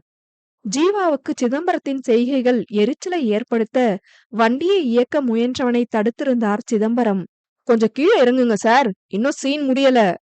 ஜீவா கீழிறங்காது, என்ன விடயம் என்பதை சீக்கிரம் சொல் போன்றதொரு பார்வையை சிதம்பரத்திடம் வீசினான். நீ அந்த வெற்றி பைய அல்ல கைதன, அதான் அவன மாதிரியே சூடா இருக்க என்ற சிதம்பரம், வேற ஒண்ணுமில்ல, நீ பாட்டுக்கு என் பிறந்தவன நீதிமன்றத்துல ஒப்படைச்சிட்டுனா என் அரசியல் வாழ்க்கை, கட்சியில என் மதிப்பு மரியாதையெல்லாம் என்ன ஆவறது என கேட்டார். அதுக்கு நானோ வெற்றி சாரோ ஒன்னும் பண்ண முடியாது, எல்லாம் நீங்க பண்ண தப்புக்கான தண்டனை என கூறிய ஜீவாவை தீயாய் முறைத்தார் சிதம்பரம். என்னடா இவங்கிட்ட போய் வளவலன்னு அளந்துகிட்டு கிடக்க, சட்டு புட்டுன்னு சொல்ல வந்ததை சொல்லி என்னைய கூட்டிட்டு போடா கைதியாக காவல்துறை வாகனத்தில் அமர்ந்திருப்பது அவமானமாக இருக்க சிதம்பரத்திடம் காய்ந்தார் ரத்தினம். வழிய விடு. நீதிமன்றம் செல்ல நேரம் கடந்து கொண்டிருப்பதை உணர்ந்து ஜீவா ரத்தினத்துக்கு மேல் சத்தமாக கத்தினான். அமைச்சருங்கிற மரியாதை இல்லாம என்னடா என்கிட்டவே சத்தம் போடுற? சிதம்பரம் ஜீவாவை அதட்டினார். உன் மரியாதையெல்லாம் குற்றவாளிக்கு சப்பக்கட்டு கட்டிக்கிட்டு வந்து நின்னப்பவே காணாம போச்சு என கேலியாக பதில் சொன்ன ஜீவாவின் முன் தனது அலைபேசியில் காணொளி ஒன்றை ஓடவிட்டார் சிதம்பரம். காணொளியில் ஜீவாவின் தங்கை மர நாற்காலியில் கட்டி போட்டிருக்க, அவளை சூழ்ந்து 6 தடியர்கள் விகாரமான தோற்றத்துடன் நின்றிருக்க, ஒருவன் போதை ஊசியை அவளுக்குள் செலுத்த அருகில் கொண்டு சென்றிருந்தான். காணும் காட்சி உடல் பதறி மூளையை மறுத்து போக செய்ய பயத்தில் அசைவின்றி நின்றான் ஜீவா. என்ன சத்தத்தையே காணோம்? அதுல இருக்கிறது உன் கூட பிறந்தவதான், அதுல சந்தேகமே வேண்டாம். இப்ப நான் சொல்றத செஞ்சாக்கா அவ ஒரு கலங்கமும் இல்லாம வீடு வந்து சேருவா என்றார் சிதம்பரம். என்ன மிரட்டி பாக்குறீங்களா? அப்படியும் வச்சுக்கோ, எனக்கு என் அரசியல் பேரு கெட்டு போக கூடாது. நான் முடியாது சொன்னாக்கா? ஜீவாவின் தங்கையை அடைத்து வைத்திருக்கும் தடியர்களுக்கு காணொலி அழைப்பு விடுத்த சிதம்பரம், அவளுக்கு ஊசி போட்டு மத்த பொண்ணுங்களுக்கு பண்ணதையே பண்ணிடுங்கடா, அதை இவன் பார்த்து ரசிக்கட்டும் என்றவர் ஜீவாவின் முகத்துக்கு முன் அலைபேசியை காட்டினார். ஒருவன் ஊசியை அவளின் தோளில் வைத்து அதிலுள்ள போதை மருந்தினை மெல்ல உட்செலுத்திட, மற்றொருவன் அவளின் கழுத்தில் சுற்றியிருந்த துப்பட்டாவை உருவினான். பொண்ணு நல்லா தக்காளி கணக்கா வளர்த்திருக்கடா. அடுத்த நொடி, நீ என்ன சொன்னாலும் நான் செய்யறேன் என வேகமாக வண்டியிலிருந்து கீழிறங்கிய ஜீவா தரையில் அமர்ந்து முகத்தை மூடியவாறு சிதம்பரத்திடம் கெஞ்சினான். அப்படி வா வழிக்கு என்ற சிதம்பரம், என்னதான் நான் என் அண்ணனை காப்பாத்தினாலும் அந்த வெற்றி பையன் சும்மா இருக்க மாட்டான். எப்ப பாரு கொடைஞ்சுகிட்டே இருப்பான். இது ஒன்னும் சுண்டக்கா விடயம் இல்ல. நாங்க பண்ணது அப்படி. முழுசா இதுல இருந்து வெளியே வரணும்னா இருக்கிற ஒன்ன இல்லாம ஆக்கணும் என்று தனது திட்டத்தை கூற முதலில் மறுத்தாலும் தன் தங்கையை கருத்தில் கொண்டு தன்னை முழுதாய் நம்பியுள்ள வெற்றிக்கு துரோகம் இழைத்தான் ஜீவா. சிதம்பரத்தின் திட்டப்படி வண்டியை மலை அடிவாரத்தில் கீழே தள்ளியவன் தானே தனது உடலில் சில காயங்களை ஏற்படுத்தி கொண்டு மனதில் எழுந்த குற்ற உணர்வுடன் ரத்தினத்தை சிதம்பரத்திடம் ஒப்படைத்தான். என் தங்கை, இந்நேரம் அவ உன் வீட்டு வாசல்ல இருப்பாளே. இப்ப நாங்க சொல்றத செஞ்சுப்புட்டு பின்னாடி ஏதாவது வில்லத்தனம் பண்ண உன் தங்கச்சி மானம் ஊர் முழுக்க கொடி கட்டி பறக்கும் என்று ஜீவாவை எச்சரித்த சிதம்பரம் யாருக்கும் தெரியாது ரத்தினத்தை அழைத்து கொண்டு சென்று விட்டார். இச்செயலால் ரத்தினம் அன்றே இறந்து விட்டதாக அனைவரும் நம்பினர். தான் செய்த செயல் தனது பணிக்கு இழைத்த துரோகமாக கருதிய ஜீவா வெற்றியிடம் கூட சொல்லாது தன்னுடைய பணியை ராஜினாமா செய்தவன் தன் குடும்பத்தையும் கூட்டிக் கொண்டு அன்றே அங்கிருந்து சென்று விட்டான். அனைத்தையும் கூறி முடித்த ஜீவா வெற்றியிடம் மன்னிப்பு வேண்ட, இப்போதாவது நடந்த உண்மையை சொல்லியதற்கு நன்றி என கூறிய வெற்றி, ரத்தினம் இருக்குமிடம் தெரியுமா என கேட்க, தெரியாதென ஜீவா சொல்லியதும் நேரத்தை கடத்த விரும்பாத வெற்றி இணைப்பை துண்டித்துவிட்டு அடுத்து என்னவென்று யோசிக்க ஆரம்பித்தான். யோசித்த சில வினாடிகளில் வழி ஒன்று புலப்பட ராமினை அழைத்தான். குறுக்க ஆள் உதவுமா? சிறையில் இருக்க சிதம்பரத்துக்கும் வெளியில் இருக்க ரத்தினத்துக்கு தகவல் பரிமாற்றம் நடைபெற வாய்ப்பில்லை என மனதோடு கணக்கிட்டு பார்த்த வெற்றி, அந்த ஜெயிலருக்கு வரும் அழைப்புகளை கண்ட்ரோல் ரூமுக்கு அழைச்சு பதிவு செய்ய சொல்லுங்க. அப்புறம் கடந்த 3 தினங்களா வந்த அழைப்புகளை அறிய முடியுமான்னு கேட்டு எனக்கு உடனடியா தகவல் கொடுங்க என்று ராமிடம் சொல்லிய வெற்றி அலைபேசி உரையாடலில் ஜீவா சொல்லிய அனைத்தையும் பதிவு செய்திருந்ததை ஒரு ஆதாரமாக ரத்தினத்தின் வழக்கில் சேர்த்தான். சார், நீங்க நினைச்சது சரிதான். ஜெயிலர் தான் அவங்களுக்கு இடையில மீடியேட்டர் வேலை பார்த்துட்டு இருக்கான். ராம் சொல்லியதும் எதிர்பார்த்ததுதான் என நினைத்த வெற்றி ராமை அர்த்தமாக பார்க்க, இனி வரும் அழைப்ப பதிவு செய்வதா சொல்லியிருக்காங்க சார். அப்போ இதுக்கு முன்னாடி வந்த அழைப்புகளை எடுப்பதற்கு கொஞ்சம் டைம் கேட்டிருக்காங்க என்று வெற்றி எதிர்பார்த்த தகவல் அளித்தான் ராம். இங்கிருந்து காலம் கடத்த வேண்டாராம் என்ற வெற்றி கண்ட்ரோல் அறை நோக்கி விரைந்தான். என்னம்மா, வெற்றிக்கு போன் போட்டியா? எப்ப வாரேன்னு சொன்னா? செண்பகம் அமரியிடம் கேட்க, அவள் பதில் சொல்லாது கைகளை பிசைந்தபடி நின்றாள். அவளுக்கு பதில் தெரிந்தால்தானே சொல்லுவதற்கு பலமுறை அமரியும் வெற்றிக்கு அழைப்பு விடுத்து சோர்ந்து விட்டாள். வெற்றி அழைப்பினை ஏற்பதாய் இல்லை. அமரி பாவமாக கதிரை நோக்க அவனும் உதடு பிதுக்கினான். இருவரின் பார்வை பரிமாற்றங்களை கவனித்த நல்லு, சுத்தம், உனக்கே வெற்றி வருவானா இல்லையா தெரியாதா? அப்ப அவன் வந்த மாதிரிதான் என கதிரிடம் கூறியவர், நாமளாவது நடக்க வேண்டியதை கவனிப்போம் வாங்க என்ற மற்ற ஆண்களை அழைத்து கொண்டு மேற்படி நடக்க வேண்டியவற்றை கவனிக்க சென்றார். திரும்ப ஒரு முறை அண்ணனுக்கு முயற்சித்து பாரா அமரி. அமரியிடம் சொல்லிய சசி திரும்ப அவர்கள் நின்றிருந்த இடத்திற்கு அருகில் இருந்த மரத்துக்கு பின்னால் சக்தியும் மதியும் அருகருகே அமர்ந்து பேசிக் கொண்டிருப்பதை பார்த்து தலையில் அடித்து கொண்டான். என்ன நடந்தாலும் அவன் காரியத்துல சரியா இருக்கான். யாரு? சசி சொல்லியது புரியாமல் கேள்வியாக இழுத்த அமரியின் தலையை திருப்பி சக்தி அமர்ந்திருக்கும் இடத்தை சுட்டி காட்டினான். அதுல உனக்கென்ன வைத்தறிச்சல்? நான் பாவம் இல்லையா? அதான் 2 மாசத்துல கல்யாணம் பண்ண முடிவு பண்ணிருக்காங்க தானே. அப்புறம் எதுக்கு லவ் விட்டுட்டு சின்ன பையன் என்னைய வெறுப்பேத்துறான்? சிறு பிள்ளையாக புகார் வாசித்தான் சசி. உன் கொடுப்பனா அவ்வளவுதான், நீ சைட் அடிக்க கத்துக்கோ என்ற அமரி, பாரு திருவிழா கூட்டத்துல கலர் கலரா பொண்ணுங்க சுத்துறாங்க, ஏதாவது ஒண்ணுக்கு பிட் போடு என்றாள். சசி ஏதோ சொல்ல வர, எனக்கு வேற வேலை இருக்கு, உன் பிரம்மச்சரிய புலம்பல் கேட்க என்னால முடியாது என்று அவனை பேச விடாது அமரி தடுக்க, காலினை தரையில் உதைத்தவாறு சக்தியின் காதல் நேரத்தை கலைக்க அவனை நோக்கி சசி செல்ல, அமரி மீண்டும் வெற்றியின் அலைபேசிக்கு முயற்சித்தாள். இம்முறை அமரிக்கு அலைவரிசை கிடைக்காது தொல்லை செய்ய, அலைபேசியில் அலைவரிசை எங்கு கிடைக்குதென்று அதிலேயே கவனம் வைத்தவளாக கோவிலின் பின்புறம் வந்திருந்தாள். என்னம்மா சிக்னல் கிடைக்கலையா?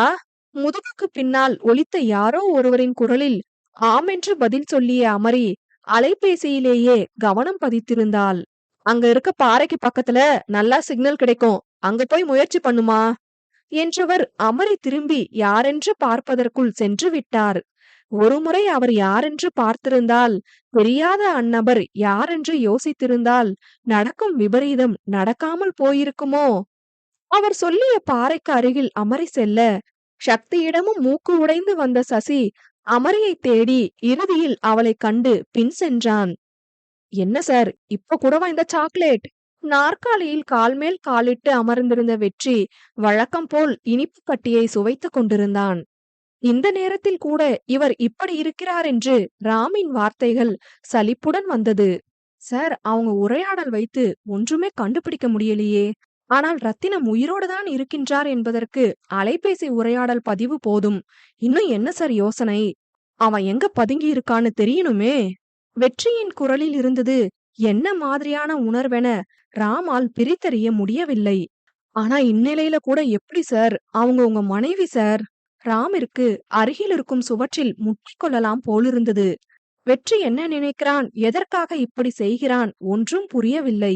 நீங்க தானே ராம் சொன்னீங்க, ரத்னம் இன்னொரு தப்பு பண்ணாக்கா அவனை நெருங்க ஏதாவது வழி கிடைக்கும் அப்படின்னு என்று வெற்றி ஏதோ உள்ளர்த்தம் வைத்து கூற, அதுக்காக இப்ப நீங்க செய்யறது அதுவும் உங்க மனைவியையே? ராம் மேலே கூறாத வகையில் வெற்றியின் அலைபேசி அலறியது. அழைத்தது கதிர். மச்சான், அமரியையும் சசியையும் காணோண்டா, திருவிழா மொத்த கூட்டத்தையும் அலசியாச்சு என்று பதட்டமாக கூறினான் கதிர். கதிரிடம் காணப்பட்ட பதட்டம் வெற்றியிடம் சிறிது கூட இல்லை. ஐயோ, என் பேத்து எங்க போனா தெரியலையே, என் குலம் தழைக்க வந்தவள கண்ணுல காட்டுத்தா. செண்பகம் பாட்டி அமரியை காணாது புலம்புவது அழைப்பில் இந்த பக்கம் வெற்றிக்கு நன்கு கேட்டது. என்ன வெற்றி அமைதியா இருக்க? நான் அங்க வரட்டுமா? வெற்றியிடமிருந்து எந்த பதிலும் இல்லாமல் போக வெற்றியை நினைத்து பயந்தான் கதிர். தேர் வடம் பிடிக்கும் போது நான் எழில் சசியோட அங்க இருப்பேன் என்ற வெற்றி இணைப்பை துண்டித்துவிட்டு, நம்ம வேலை ஆரம்பமாச்சு ராம் என கூறி மர்மமாக புன்னகைத்தான். காவலன் 29. கைகள் மற்றும் கால்கள் கட்டப்பட்டு அரைமயக்க நிலையில் தரையில் விழுந்து கிடந்த அமரி மெல்ல கண் விழித்தாள். பகல் பொழுதுதான் இருப்பினும் செங்கதிரோன் உள் நுழைந்திடாது அவ்விடம் கருமை பூசி இருந்தது. இருட்டிற்கு மெல்ல பார்வையை பழக்கியவள் சுற்றி பார்க்க, மரத்தூண்களை தவிர புழுதி படிந்து 4 பக்க சுவர்களோடு வெறுமையாக காட்சி அளித்தது அவ்விருட்டறை. வாயில் திணித்திருந்த துணியை வெளியே உமிழ்ந்தவளுக்கு தொண்டை வறட்சியின் காரணமாக இருமல் வர, அவ்வொளியில் வெளியிலிருந்து ஒருவன் உள்நுழையும் காலடி சத்தம் கேட்க, அத்திசையில் பார்த்த அமரியின் கண்களுக்கு உள்ளே வந்தவன் மீண்டும் வெளியேறும் நிழலுருவ காட்சிதான் புலப்பட்டது. அவன் வெளியேறிய 2 வினாடிகளில் அறையின் 4 மூலையிலும் ஜன்னல்கள் திறக்கப்பட சுல்லென்று உட்புகுந்தான் கதிரோன். மையிருட்டு வெளுத்து போக நீண்ட எட்டு வைத்து உள்நுழைந்தான் ரத்தினம். ரத்தினம் அமரியின் முன் வந்து நிற்க அவனை அலட்சியமாக ஏறிட்டவள் முயன்று கட்டப்பட்ட நிலையிலேயே எழுந்தமர்ந்தாள். அவளின் கண்கள் ரத்தினத்தை ஆராய்ச்சியாக அளவிட்டது. பின் 50களில் இருக்கும் உருவ தோற்றம், படிய வாரியிருக்கும் கேசமும் முகத்தில் அணிந்திருக்கும் கண்ணாடியும் நிச்சயம் பார்ப்போரின் கண்களுக்கு அப்பாவி போல் தோற்றுவிக்கும். அமைதியான பார்வை தானாக மரியாதை செலுத்திட தூண்டும். பெரிய மனுஷங்களெல்லாம் மக்களை ஏமாத்துறதுக்கு இந்த மாதிரி லுக்கு தானா வந்துடும் போல என்று மனதில் நினைத்தவள் உதட சுழித்தாள். பாக்க ஆளு நல்லா அம்சமா இருக்க, அதான் அந்த பையன் வருஷ கணக்கா உன் பின்னாடி சுத்தி இருக்கான் போல என்று தன் வயதை மறந்து மகள் போன்ற பெண்ணிடம் அருவருப்பாக பேசினான். அமரியிடம் ரத்தினத்தின் பேச்சிற்கு எவ்வித எதிர்வினையும் இல்லை. அவள் நேரடியாக விடயத்திற்கு வந்திருந்தாள். என்னை எதுக்கு கடத்தின? நீ யாருங்கிறது தானே இந்த மாதிரி நேரத்துல கேள்வியா இருக்கும். அப்போ நான் யாருன்னு உனக்கு தெரிஞ்சிருக்கு. உன் கண்ணுல பயம் இல்ல, அதனால உன்னை கடத்த போறது உனக்கு முன்னுக்கவே தெரிஞ்சிருக்கணும். அப்படி இல்லனா உன் புருஷன் வந்து காப்பாத்திடுவான்னு அவன் மேல உனக்கு நம்பிக்கை இருக்கணும். ஆனா இது நடக்காது என்ற ரத்தினம், எவ்வளவு நேரமா நின்னுட்டே பேசுறது, கால் வலிக்குது என திரும்பி குரல் கொடுக்க ஒருவன் ஓடி வந்து நாற்காலி போட்டான். வயசாயி போச்சு இல்லையா, அதான் ரொம்ப நேரம் நிக்க முடியறதில்ல. அமரியை பார்த்து கூறியவாறே நாற்காலியில் அமர்ந்த ரத்தினம், அந்த வெற்றி பய கண்ணுல இருக்க அதே திமிரு உன் கண்ணுலயும் தெரியுது என்றார். கொஞ்சம் தண்ணி கிடைக்குமா? நீ பேசியதெல்லாம் நான் காதில் வாங்கவில்லை என்கிற ரீதியில் அமரி நடந்து கொள்ள, என்ன கிடைக்காதா? எந்த துணிய வாயில திணிச்சானோ, நாலாம் கசக்கற மாதிரி இருக்கு என்று தன் போக்கில் பேசினாள். என்னடி உன் திமிர என்கிட்டவே காட்டுறியா? அமரியின் கண்டு கொள்ளாத தன்மையில் கோபம் வரப்பெற்ற ரத்தினம் சினந்தார். உன் கோபமெல்லாம் என்ன ஒன்னும் செய்திட முடியாது, போடா என கூறிக்கொண்ட அமரி, நீ என்ன அம்புட்டு பெரிய அப்பாட்டக்கரா என்று சாதாரணமாக வினவினாள். நான் எவ்வளவு பெரிய அப்பாட்டக்கர்னு இன்னும் கொஞ்ச நேரத்துல உனக்கு தெரிஞ்சிடும் என்ற ரத்தினம் தனது அடியாள் ஒருவனை நோக்கி பார்வையை செலுத்த அவன் ஏதோ ஒன்றை ரத்தினத்தின் கையில் கொடுத்தான். இது என்னன்னு பாக்குறியா என்று அமரியிடம் கேட்டவாறு தன் கையில் இருந்த ஊசியை பரவசமாக பார்த்தான். என்னதான் சிலை கடத்தல், விலங்குகள் கடத்தல்னு தொழில் செஞ்சு பணம் சம்பாதிச்சாலும் பொண்ணுங்களை வச்சு சம்பாதிச்ச மாதிரி வரல என முகத்தில் சிறு வருத்தம் படர கூறினான். சீ! ரத்தினம் எதை கூறுகிறான் என்று அறிந்த அமரி முகம் திருப்பினாள். என்னடி ரொம்பத்தான் வேஷம் போடுற, எல்லாரும் சந்தர்ப்பம் கிடைக்கும் வரதான் நல்லவனுவ என்ற ரத்தினம் தனது கையில் இருக்கும் ஊசியில் மெல்ல போதை மருந்தினை ஏற்றினான். அது என்னவென்று அமரி பார்த்திருக்க, உன் புருஷனால நான் விட்ட என்னோட தொழில உன்ன வச்சு திரும்ப தொடங்க போறேன் என்று வெடி சிரிப்பு சிரித்த ரத்தினம், ஒரு பெரும் புள்ளி உனக்காக ரொம்ப ஆவலா காத்துட்டு இருக்கான் என விகாரமாக கூறி அமரியை நெருங்கினான். மருந்தினை அமரியின் உடலுக்குள் செலுத்த அவளின் கை கட்டினை அவிழ்த்து புஜத்தை ரத்தினம் பிடிக்க முயல்கையில் ரத்தினத்தின் தொடுகையிலும் அவனின் எண்ணத்திலும் அருவருப்பை உணர்ந்த அமரி அவனின் முகத்தில் துப்ப, அதில் ஆத்திரம் வரப்பெற்றவன் அமரியின் கன்னத்தில் ஓங்கி ஒரு அறை விட்டான். ரத்தினம் அறைந்த வேகத்தில் அமரி கீழே விழ அவள் அணிந்திருந்த சங்கிலி புடவைக்கு வெளியே குதித்து விழுந்தது. கன்னம் தீயாய் காய்ந்த போதும் தன்னை சுதாரித்தவள் ரத்தினத்தை நோக்கி அனல் கக்கும் பார்வையை வீசினாள். என்னடி முறைக்கிற, இன்னும் கொஞ்ச நேரத்துல பல கண்ணு உன் மேல மேஞ்சிருக்கும் என்ற ரத்தினம் அமரியின் கூந்தலை கொத்தாக பற்றி அவளை தூக்க கழுத்தில் தொங்கிக் கொண்டிருந்த சங்கிலியை கண்டு ஒரே நிலைக்கு சென்றான். அமரியின் மீதான அவனின் பிடி தானாக தளர்ந்தது. ரத்தினத்தின் அசைவற்ற நிலையை வினோதமாக நோக்கிய அமரி அந்நொடியை தனக்கு சாதகமாக பயன்படுத்தி தனது கால் கட்டினை அவிழ்த்து கொண்டாள். ரத்தினத்திற்கு முன் அமரி சொடுக்கிட தன்னிலை மீண்ட ரத்தினம், யார் நீ என்று அமரியிடம் வினவிய போதும் அவரின் பார்வை முழுக்க அவள் அணிந்திருந்த சங்கிலியின் மீதே நிலைத்திருந்தது. இந்த சங்கிலி உனக்கு எப்படி உன் கழுத்துல? அவரின் பேச்சு திணறியது. நீ நீ என் பையன் உயிரோட இருக்கானா? ரத்தினம் என்ன சொல்கின்றார் என்று அமரிக்கு சுத்தமாக புரியவில்லை. குனிந்து தன் கழுத்தில் தொங்கிக் கொண்டிருக்கும் சங்கிலியை பார்த்தவள், இது சசி அவங்க அம்மா அவனுக்கு போட்டதுன்னு எனக்கு கொடுத்தான். இப்ப இந்த ஆளு என சிந்தித்தாள். சார், மேடம்க்கு ஒன்னும் ஆகியிருக்காதே. அமரியின் கடத்தலில் வெற்றியை விட ராம் தான் அதிகம் பயம் கொண்டிருந்தான். தன்னுடைய மனைவியை கடத்த சதி நடக்கிறது என்று தெரிந்தும் நீ கடத்திக்கோ என அமைதியாக இருந்ததோடு சாவகாசமாக இனிப்பு கட்டியை வேறு சுவைத்துக் கொண்டிருந்தால் ராம் என்னதான் செய்வான்? கதிர் அழைத்து அமரியோடு சேர்ந்து சசியும் காணவில்லை என்று சொல்லிய பிறகும் வெற்றியின் நிலையில் எந்த ஒரு பதட்டமோ பயமோ வருத்தமோ கொஞ்சமும் இல்லையே. அப்போதும் தான் அமர்ந்திருந்த இடத்திலிருந்து அவன் சற்றும் அசையவில்லை. வெற்றியின் அழுத்தமான அமைதியே அவன் எதையோ எதிர்பார்த்து காத்திருக்கின்றான் என்பதை ராமிற்கு உணர்த்தியது. என்ன சார், ரொம்ப அழுத்தமா இருக்க மாதிரி தெரியுது. சில்லுன்னு எதனா வாங்கிட்டு வரட்டுமா? மூர்த்தியின் குரலில் கேலி இருந்ததோ. ஏன்னா நீங்க வேற நேரங்காலம் தெரியாம கடத்தி இருக்கிறது அவரோட மனைவி. அது தெரிஞ்சும் மனுஷன் அசராம உட்கார்ந்துருக்காரு. எனக்கே என்ன நடக்குமோன்னு பயமா இருக்குன்னு. அந்த பயம் அவருக்கு இருக்கிறது தானே நியாயம். அதுதான் சார் வெற்றி சார் என்ற மூர்த்தி வெற்றியின் கண்ணசைவிற்காக காத்திருந்தார். அந்நேரம் வெற்றியின் அலைபேசி அதிர்வை ஏற்படுத்தியது. வெற்றி மற்றும் கதிரின் மொத்த குடும்பமும் கோவில் மண்டபத்தில் கூடியிருந்தது. தங்களால் கூடியிருக்கும் பக்தர்களின் கொண்டாட்டத்திற்கோ நடைபெற்று கொண்டிருக்கும் திருவிழாவிற்கோ எவ்வகையிலும் தடங்கள் ஏற்பட்டுவிடக் கூடாது என்பதற்காக அமரி மற்றும் சசி காணாமல் போனதை யாருக்கும் சந்தேகம் எழும்பிடா வகையில் தங்களுக்குள்ளே வைத்துக் கொண்டனர். முடிந்தவரை திருவிழா கூட்டத்தை அலசி இருவரை பற்றியும் எவ்வித தடயமும் இல்லாமல் போகவே வெற்றிக்கு தகவல் அளித்தனர். ஏயா, வெற்றி போன் போட்டானாயா? செண்பகம் கதிரிடம் விசாரித்தார். ஜோசியம் அது இதுன்னு என் புள்ளைய கூடவே வச்சு பாக்கலையே. கல்யாணத்துக்கு போறவுதான் அவன் முகம் கொஞ்சம் கலையா இருந்துச்சு. அது பொறுக்கலையாடி ஆத்தா உனக்கு? இப்ப எங்க போனால்னு தெரியலையே. பஞ்சு பாட்டி அம்மனிடம் புலம்பியவாறு கண்ணீர் வடித்தார். வெற்றி பார்த்து கொள்வான் என்கிற நம்பிக்கை இருந்த போதும் வீட்டின் ஆண்களின் மனமும் கலங்கிதான் இருந்தது. ஜானகியும் அன்னமும் வெளியே சொல்ல முடியாது மௌனமாக அழுகையில் கரைந்தனர்.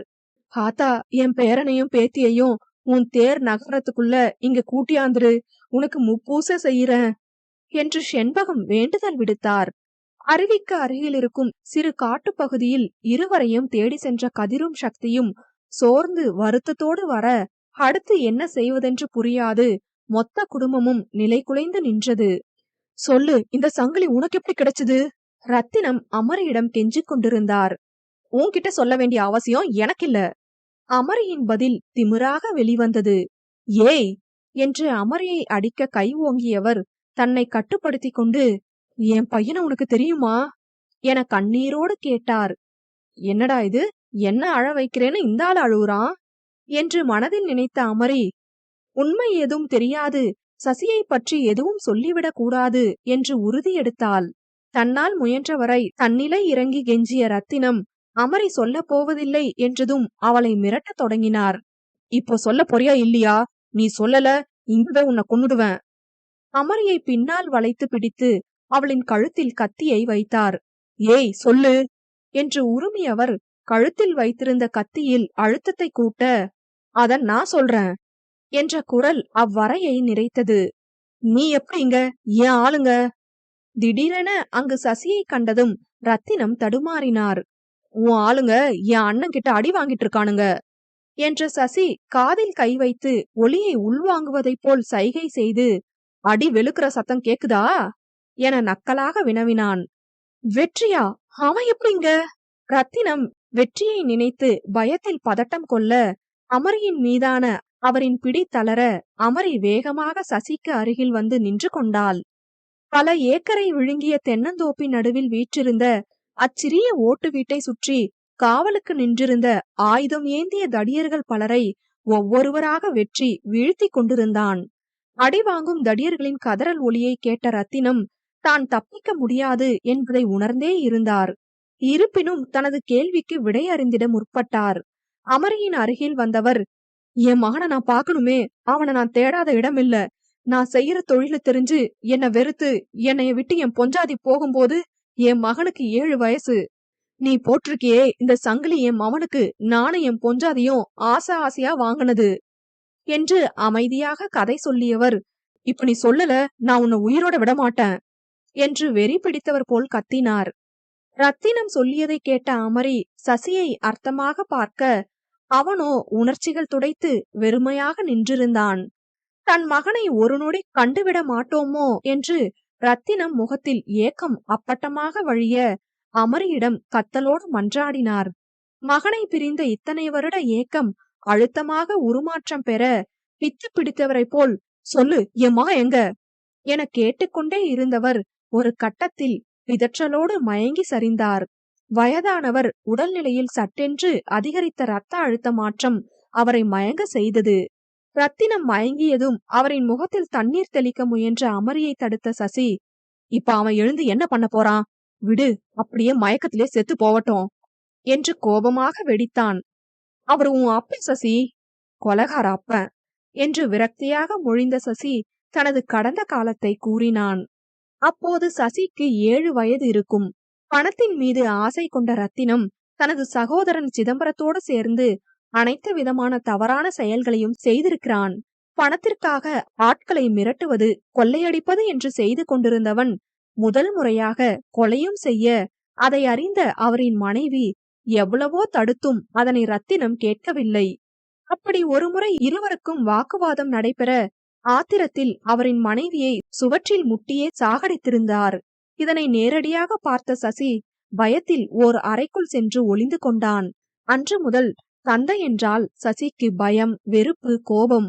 நாளுக்கு நாள் ரத்தினத்தின் பண மோகம் அதிகமாக பெண்களை கடத்தி வெளி மாநிலங்களுக்கு விற்கும் வேலையை செய்ய தொடங்கினான். இதனை அறிந்த சசிக்கு அவ்வயதில் என்னவென்று புரியாவிட்டாலும் தனது தாயை கொன்றவனோடு தானிருக்க கூடாதென்று தீர்மானித்து இரவோடு இரவாக ரத்தினத்திற்கு தெரியாமல் வீட்டை விட்டு வெளியேறி 1 வருடத்திற்கு மேல் எங்கெங்கோ அலைந்து திரிந்து இறுதியில் பசியினால் ஏற்பட்ட மயக்கத்தால் நல்லு மற்றும் சேதுவின் கைகளில் கிடைத்தான். அதன் பிறகு 1 வருடத்திற்கு முன்பு வெற்றி ரத்தினத்தின் வழக்கை விசாரித்துக் கொண்டிருக்கும் போது அவ்வழக்கடங்கிய கோப்பினை தற்செயலாக பார்த்த சசி அதிலிருக்கும் புகைப்படம் தனது தந்தை என நினைவு வர பெற்று வெற்றியிடம் வழக்கை பற்றி மேலோட்டமாக அறிந்து கொண்டான். இன்னும் நீ எல்லாம் திருந்தலல்ல என்று ரத்தினத்திடம் மானசீகமாக கேள்வி கேட்ட சசி தனக்கொரு தந்தை உயிரோடு இருக்கிறார் என்பதையே ஆழ் மனதில் புதைத்தான். இதனை முற்றிலும் அறிந்தது வெற்றி ஒருவனே. அப்போது காயப்பட்ட சசிக்கு இன்று வரை மனதளவில் வெற்றி ஆறுதலாக இருப்பினும் ஒருபோதும் சசியை ரத்தினத்தின் மகனென்று எந்த இடத்திலும் பிரித்து வைத்ததில்லை. வெற்றியை பொறுத்தவரை சசி அவர்களின் இளைய வாரிசு. அதனால் சசியை பற்றி அறிந்தும் அதனை நல்லுவிடம் கூட இதுநாள் வரை வெற்றி சொல்லியதில்லை. சசியையும் சொல்ல அனுமதித்ததில்லை. இப்ப சொல்லு, இவன் உயிரோட இருக்கணுமா? அனைத்தையும் கூறி முடித்த சசி கோபமாக கத்தினான். உனக்கு வேணும்னா இவன் உயிரோட இருக்க வேணாம், ஆனா போலீஸுக்கு இவன் உயிரோட வேணும் என்ற அமரி ரத்தினத்தின் முகத்தில் தண்ணீர் தெளிக்க, பட்டென்று எழுந்து அமர்ந்தவர் அமரியின் கழுத்தை பிடித்து கொண்டு நெரித்தவாறு, சொல்லு, என் மகன் எங்க என கேட்டு வெறி பிடித்து கத்தினார். அமரி ரத்தினத்தின் பிடியில் உயிருக்கு போராட அவளை விடுவிக்க சசி முயற்சித்துக் கொண்டிருந்தான். வேகமாக தன் பலம் கொண்டு ரத்தினத்தை பிடித்திழுத்து தள்ளினான். சசி இழுத்து வீசியதில் சுவற்றில் மோதி தடுமாறிய ரத்தினம் கத்தியை எடுத்துக்கொண்டு அமரியை நோக்கி ஓடி வந்தார். நடப்பதை சசி உணர்வதற்குள் ரத்தினம் அமரியை நெருங்கியிருந்தார். பயத்தில் அமரி அசைவற்று நிற்க, என் பையன் எங்க இருக்கான்னு நீ சொல்ல மாட்டல என்று கேட்டவர் ஆவேசமாக அமரியின் வயிற்றை நோக்கி கத்தியை ஓங்க, துப்பாக்கியிலிருந்து வெளியேறிய குண்டு அவரின் கையை பதம் பார்த்தது. கையில் ரத்தம் ஒழுக ரத்தினம் திரும்பி பார்க்க, துப்பாக்கி ஏந்திய ஐயனாராக வெற்றி நின்று கொண்டிருந்தான். வலியில் துடித்தவர் கையை உதறியவாறு தரையில் சரிந்தார். வெற்றியை கண்டதும் ஓடி வந்த அமரி ஆதரவாக அவனின் நெஞ்சில் சாய்ந்து கொள்ள, வெற்றியும் தனது சிறு அணைப்பால் தன்னுடைய எழிலுக்கு ஆறுதல் அளித்தான். கையில சுட்டதுக்கு பதிலா அவன் நெத்திலே சுற்றுக்க வேண்டியதன என்று வெற்றியிடம் சசி கேட்டுக்கொண்டிருக்கும் போதே ராம் உள்வந்தான். என்ன ராம், எல்லா அடியாட்களையும் காவல் நிலையம் அனுப்பிட்டீங்களா? அமரியை தனது கைவளைவில் வைத்துக் கொண்டே ராமிடம் வெற்றி வினவினான். மூர்த்தி அண்ண வண்டியில கூட்டிட்டு போறாரு, கூட 2 கான்ஸ்டபிள் இருக்காங்க என பதிலளித்த ராம் ரத்தினத்தை பார்க்க, இவரை மருத்துவமனை அழைச்சிட்டு போங்க, நான் திருவிழா முடிச்சிட்டு இரவு வந்து பார்க்கிறேன் என்ற வெற்றியிடம் வழக்கம் போல் ராம் எதையோ கேட்க தயங்கினான். அதனை சரியாக புரிந்த வெற்றி, என்ன கேட்கணுமோ கேளுங்க ராம் என்றான். உங்க மனைவிய கடத்த போறாங்கன்னு தெரிஞ்சும் எப்படி சார் அமைதியா இருந்தீங்க என கேட்ட ராம், அமரிய கடத்த திட்டம் போட்டது ரத்தனம் இல்லன்னா என்ற வெற்றியின் பதிலில் அதிர்ந்தான். சரியாக 3 மணி நேரத்திற்கு முன்பு ஜெயிலரின் அலைபேசி பதிவினை வைத்து ரத்தினம் மற்றும் சிதம்பரத்தின் உரையாடல் வழியாக அவர்களின் அடுத்த குறி தான் என்பதை வெற்றி தெரிந்து கொண்டான். அந்நேரம் மீண்டும் ஒரு தவறு செய்தால் அந்த ரத்தினத்தை பிடித்து விடலாம் என்று ராம் சொல்ல வெற்றி மனதளவில் திட்டம் வகுத்தான். தன்னை கலங்க செய்ய தனது குடும்பத்தை சேர்ந்தவர்களைத்தான் ஏதேனும் செய்வான் என யூகித்த வெற்றி காத்தவராயனை அழைத்து திருவிழா கூட்டத்தில் சந்தேகப்படும்படி யாராவது ஆட்கள் தென்படுகின்றனரா என கண்காணிக்க கூறினான். சிதம்பரத்தின் வழக்கில் காத்தவராயன் உயிர் பயத்தை பக்கத்தில் உணர்ந்ததால் மனதளவில் மாற்றம் பெற்று முடிந்தளவு கெட்டது செய்யக்கூடாதென்கிற நோக்கில் வாழ்க்கையை புதிதாக துவங்கியுள்ளான். நீதிமன்ற தண்டனையிலிருந்து வெற்றி காப்பாற்றியதால் இப்போது அவனுக்கு கடவுள் வெற்றிதான். வெற்றிக்கு நன்றி சொல்லும் வகையில் ஏதாவது செய்ய வேண்டும் என்று காத்து கொண்டிருந்த காத்தவராயன் வெற்றியிட்ட பணியை எவ்வித பகையும் பாராட்டாது செய்தான். அதன்படி யாரென்று தெரியாத சிலர் திருவிழா கூட்டத்தில் கலந்திருப்பதும் அவர்கள் வெற்றியின் குடும்பத்தில் தனியாக சிக்கும் ஒருவரை கடத்த திட்டம் போட்டிருப்பதையும் வெற்றி அறிந்தான். உடனடியாக அமரியை அழைத்த வெற்றி, நீ கோவிலுக்கு பின்புறம் தனியாக செல், அங்கேயே கொஞ்ச நேரம் நில்லு, யாராவது உன்கிட்ட எதையாவது தற்செயலா சொல்வதை போல் சொன்னா அதை செய் என்று கூற, என்ன கடத்த போறாங்களா காவலரே என்று அசராது வினவினாள் அமரி. ஆமா என்று சொல்லிய வெற்றியின் குரலில் நடுக்கம் உணர்ந்த அமரி, என்ன காவலரே, பொண்டாட்டி மேல அவ்வளோ காதலா என கேட்டு கேலி செய்தாலும், நீங்க இருக்கும்போது எனக்கு ஒன்னும் ஆகாது, தெரிஞ்சே என்ன எதிரிகிட்ட அனுப்புறீங்கன்னா அவன் உங்களுக்கு எவ்வளவு முக்கியம்னு தெரியுது, நீங்க என்ன நினைச்சு பயப்படாம உங்க வேலையை செய்யுங்க என்று வெற்றிக்கு ஆறுதல் அளிக்கவும் தவறவில்லை. எழிலு, வெற்றியின் குரல் கரகரப்பாக ஒலித்தது. உனக்கு பயம் இல்லையே, எனக்கு உங்க மேல நம்பிக்கை இருக்கு காவலரே என்ற அமரி மேற்கொண்டு வெற்றியின் நடுக்கம் நிறைந்த குரலை கேட்கும் துணிவற்று அலைபேசியை அணைத்தாள். மனைவியின் வார்த்தையில் தைரியம் பெற்று தன்னை திடப்படுத்திய வெற்றி முழுதாய் காவலனாக நிமிர்ந்து நின்றான். அடுத்து சசிக்கு அழைத்தவன், இன்னும் கொஞ்ச நேரத்துல எழில ஒருத்தன் கடத்த போறான் என்க. என்னது? சசி அதிர்ந்தான்.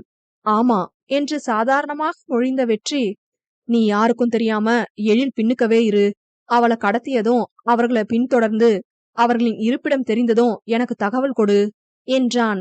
அமரிய வச்சு இந்த ரிஸ்க் வேணுமா என்று சசி கேட்க, பெண்களை கடத்துறதுலதான் அவனுக்கு ஆர்வம் என்ற வெற்றி அது ரத்தினம் என்க.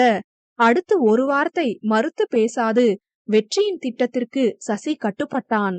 வெற்றியின் திட்டப்படியே அமரி தனித்து செல்ல, அவள் இருவரால் யாருக்கும் தெரியாது கடத்தப்பட அவர்களுக்கே தெரியாது பின்தொடர்ந்து வந்த சசி அவர்களின் இருப்பிடம் தெரிந்ததும் வெற்றிக்கு அழைத்து தகவல் அளித்தான். வெற்றி சொல்லி முடித்ததும், பலே திட்டம் சார், நான் இன்னும் உங்ககிட்ட இருந்து நிறைய கத்துக்கணும் சார் என்ற ராம் கீழே கிடந்த ரத்தினத்தை தூக்கி நிற்க வைத்து, சார் இந்த நேரத்துல நீங்க ஏதாவது பஞ்சு பேசினா நல்லா இருக்குமே என்று சொல்ல, பஞ்சு பேசுறதுலாம் சீன்ல இல்ல ராம், அதோட எனக்கு அதெல்லாம் செட் ஆகாது என கூறி கம்பீரமாக புன்னகைத்த வெற்றியை நோக்கி விரைப்பாக சல்யூட் ஒன்றை வைத்தவன் ரத்தினத்தை அழைத்து கொண்டு புறப்பட்டான். எல்லாம் முடிஞ்சது என்ற வெற்றி தன்னை ஆசுவாசப்படுத்திக் கொண்டு திரும்பி அவனது எழிலை பார்க்க, அவளோ காலியாய் அவனை உறுத்து விழித்தாள். அதனை கண்ட சசி, இருக்கு, இங்க சம்பவம் ஒண்ணு இருக்கு என கூறிக்கொண்டு, நான் வண்டியை ஸ்டார்ட் பண்றேன், சீக்கிரம் வந்து சேருங்க என்று சொல்லி வெளியேறினான். என்னாச்சு எழில்? அவனை கடத்த வைக்கணும்னு திட்டம் போட்டீங்க சரி, அது ஏன் என்ன கடத்தணும்னு அனுப்பி வச்சிங்க என்று அமரி கோபமாக கேட்டாள். மனையாளின் தோளில் கை போட்ட வெற்றி அவளின் தாடையை பற்றி கொஞ்சியவாறு, அது இல்லடாமா, அம்மா அத்தை பாட்டியெல்லாம் வயசானவங்க, வாணியும் இந்த மாதிரி நேரத்துல அனுப்புறது பாதுகாப்பில்ல, அதோட நீ ரொம்ப தைரியமான பொண்ணு, வெற்றியோட பொண்டாட்டி வேற, அதான் உன்னை வச்சு திட்டம் போட்டேன் என கூறிய வெற்றி, உன்னை அனுப்பிட்டு பயத்தை உள்ளுக்குள்ள வச்சுக்கிட்டு வெளியே சாதாரணமா இருந்த வழி எனக்குதான் தெரியும் எழில் என லேசாக கண் கலங்க, கணவனின் கலங்கிய தோற்றத்தில் தனது பொய் கோபம் நீங்கிய அமரி வெற்றியை இறுக்கி அணைத்து கொண்டாள். அமரியின் முகம் நிமிர்த்திய வெற்றி, ஐ லவ் யூ எழில் என கூறி ரத்தினம் அடித்ததால் சிவந்திருந்த அமரியின் கன்னத்தில் தனது இதழால் மருந்திட்டான். இருவரின் மோன நிலை நீடிக்க அவர்களை கலைத்தது சசி அழுத்திய வண்டியின் ஹாரன் ஒலி. வெட்க புன்னகையோடு இருவரும் வந்து வண்டியில் ஏறுவதை கண்ட சசி, செம்ம ரொமான்ஸா என கேட்க, கரடி என்று அமரி சொல்ல அங்கே சிரிப்பொலி எழுந்தது. காவலன் 30. காணாமல் போன இருவரையும் கண்டதும் மொத்த குடும்பமும் மகிழ்வில் திளைத்தது.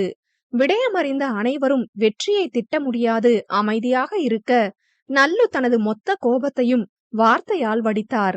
வெற்றியை திட்டி முடித்தவர், இதுவே கடைசியா இருக்கட்டும், உன் தொழில வீட்டு ஆளுங்க கிட்ட வச்சுக்காத என்றார். அனைவரும் நல்லுவின் வார்த்தையை ஆமோதித்து ஆளாளுக்கு ஒவ்வொன்று சொல்ல, அங்கே வெற்றி குற்றவாளியாக்கப்பட்டான். என்னை காப்பாத்து எழிலு என்று தனது அருகில் நெருங்கி நிற்கும் அமரியின் காதில் வெற்றி கிசுகிசுக்க, அவளோ கணவன் சிறு பிள்ளையாய் திட்டு வாங்குவதை ரசித்திருந்தாள்.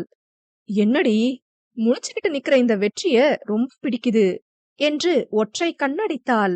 தடுமாறிய வெற்றி நல்லுவின் கணைப்பில் நிமிர்ந்து நின்றான். நல்ல நேரம் வந்துருச்சு, தேர் வடம் பிடிச்சிடலாமா? செல்லசாமி வந்து அழைக்க அனைவரும் பட்டு மற்றும் பல வண்ண மலர்களால் அலங்கரிக்கப்பட்டு வானளவு உயர்ந்து நின்ற தேரினை நோக்கி சென்றனர். மக்கள் அனைவரும் ஒன்று திரண்டிருந்தனர். அனைவரிடத்திலும் பக்தி திளைத்திருந்தது. பூசை செய்து அலங்கரிக்கப்பட்ட அம்மனின் உற்சவ சிலை தேரில் வைக்க அனைவரும் தேரின் வடத்தினை பிடித்து கொண்டு தேர் இழுக்க தயாராக இருக்கையில் வெற்றியின் அலைபேசி அழைத்தது. இந்த நேரத்திலுமா என்று நல்லு தன் மகனை முறைக்க, காவலரே, மாமா முறைக்கிறாங்க, என் பின்னாடி மறைஞ்சு நின்னு பேசுங்க என்று அமரி கணவனை கலாய்த்தாள். எல்லாம் என் நேரம் என்று முணுமுணுத்த வெற்றி அழைப்பினை ஏற்று காதில் வைக்க, அதில் ராமினால் சொல்லப்பட்ட செய்தி அறிந்து மிகவும் மகிழ்ந்தான். என்ன விளக்கு போட்ட கணக்கா மூஞ்சி பளிச்சுன்னு இருக்கு என்று கதிர் கேட்க, அந்த ரத்தனத்தை என்கவுண்டர் போட முடியலையேன்னு வருத்தப்பட்டேன், ஆனா இப்போ அவனே அவன் சாவ தேடிக்கிட்டான் என்று மிகவும் மகிழ்ச்சியோடு வெற்றி கூறினான். ரத்தினத்தை ஏற்றிக்கொண்டு மலைப்பாதையில் ராம் சென்று கொண்டிருக்க, வளைவில் வேகத்தை கூட்டிய ராம் இமைக்கும் நொடியில் வண்டியிலிருந்து மணற்பரப்பில் குதித்திருக்க, வண்டி மலை பள்ளத்தாக்கில் கவிழ்ந்தது. அன்று ரத்தினத்தின் திட்டப்படி நடக்காத ஒன்றை இன்று ராமின் மூலம் உண்மையாக நிகழ்த்திவிட்டான் வெற்றி. தனது பாதுகாப்பையும் ரத்தினத்தின் மரணத்தையும் உறுதிப்படுத்தவே ராம் வெற்றியை அழைத்திருந்தான். இறந்தவனை எத்தனை முறை சட்டத்தின் முன் நிற்க வைப்பது? இறந்தவன் இறந்தவனாகவே இருக்கட்டும் என்பது வெற்றியின் எண்ணம். ரத்தினத்தின் இறப்பை உண்மையும் ஆக்கிவிட்டான். ஒருத்தன் சாவரத்துக்கு சந்தோஷப்படுற ஆள் நீதான் மச்சான் என்ற கதிரிடம், குற்றவாளிக்கு சரியான தண்டனை கிடைக்கும் போது வர நிறைவே தனிதான் என பதிலளித்தான் வெற்றி. அமரி மட்டும் உன்னை நான் அறிவேன் என்ற ரீதியில் கணவனை நோக்க, இதெல்லாம் காவல்துறை ரகசியம் என கூறி மனைவியை பார்த்து ஒற்றை கண்ணடித்து புன்னகைத்த வெற்றி வடத்தின் மீது படிந்திருந்த தனது எழிலின் கை மீது தன்னுடைய கைகளை வைத்தவாறு வடத்தின் கயிற்றினை பிடித்தான். வெற்றியின் எழிலும் தனது கைகளை கணவனின் கைக்குள் அழகாய் பொருத்தி கொண்டாள்.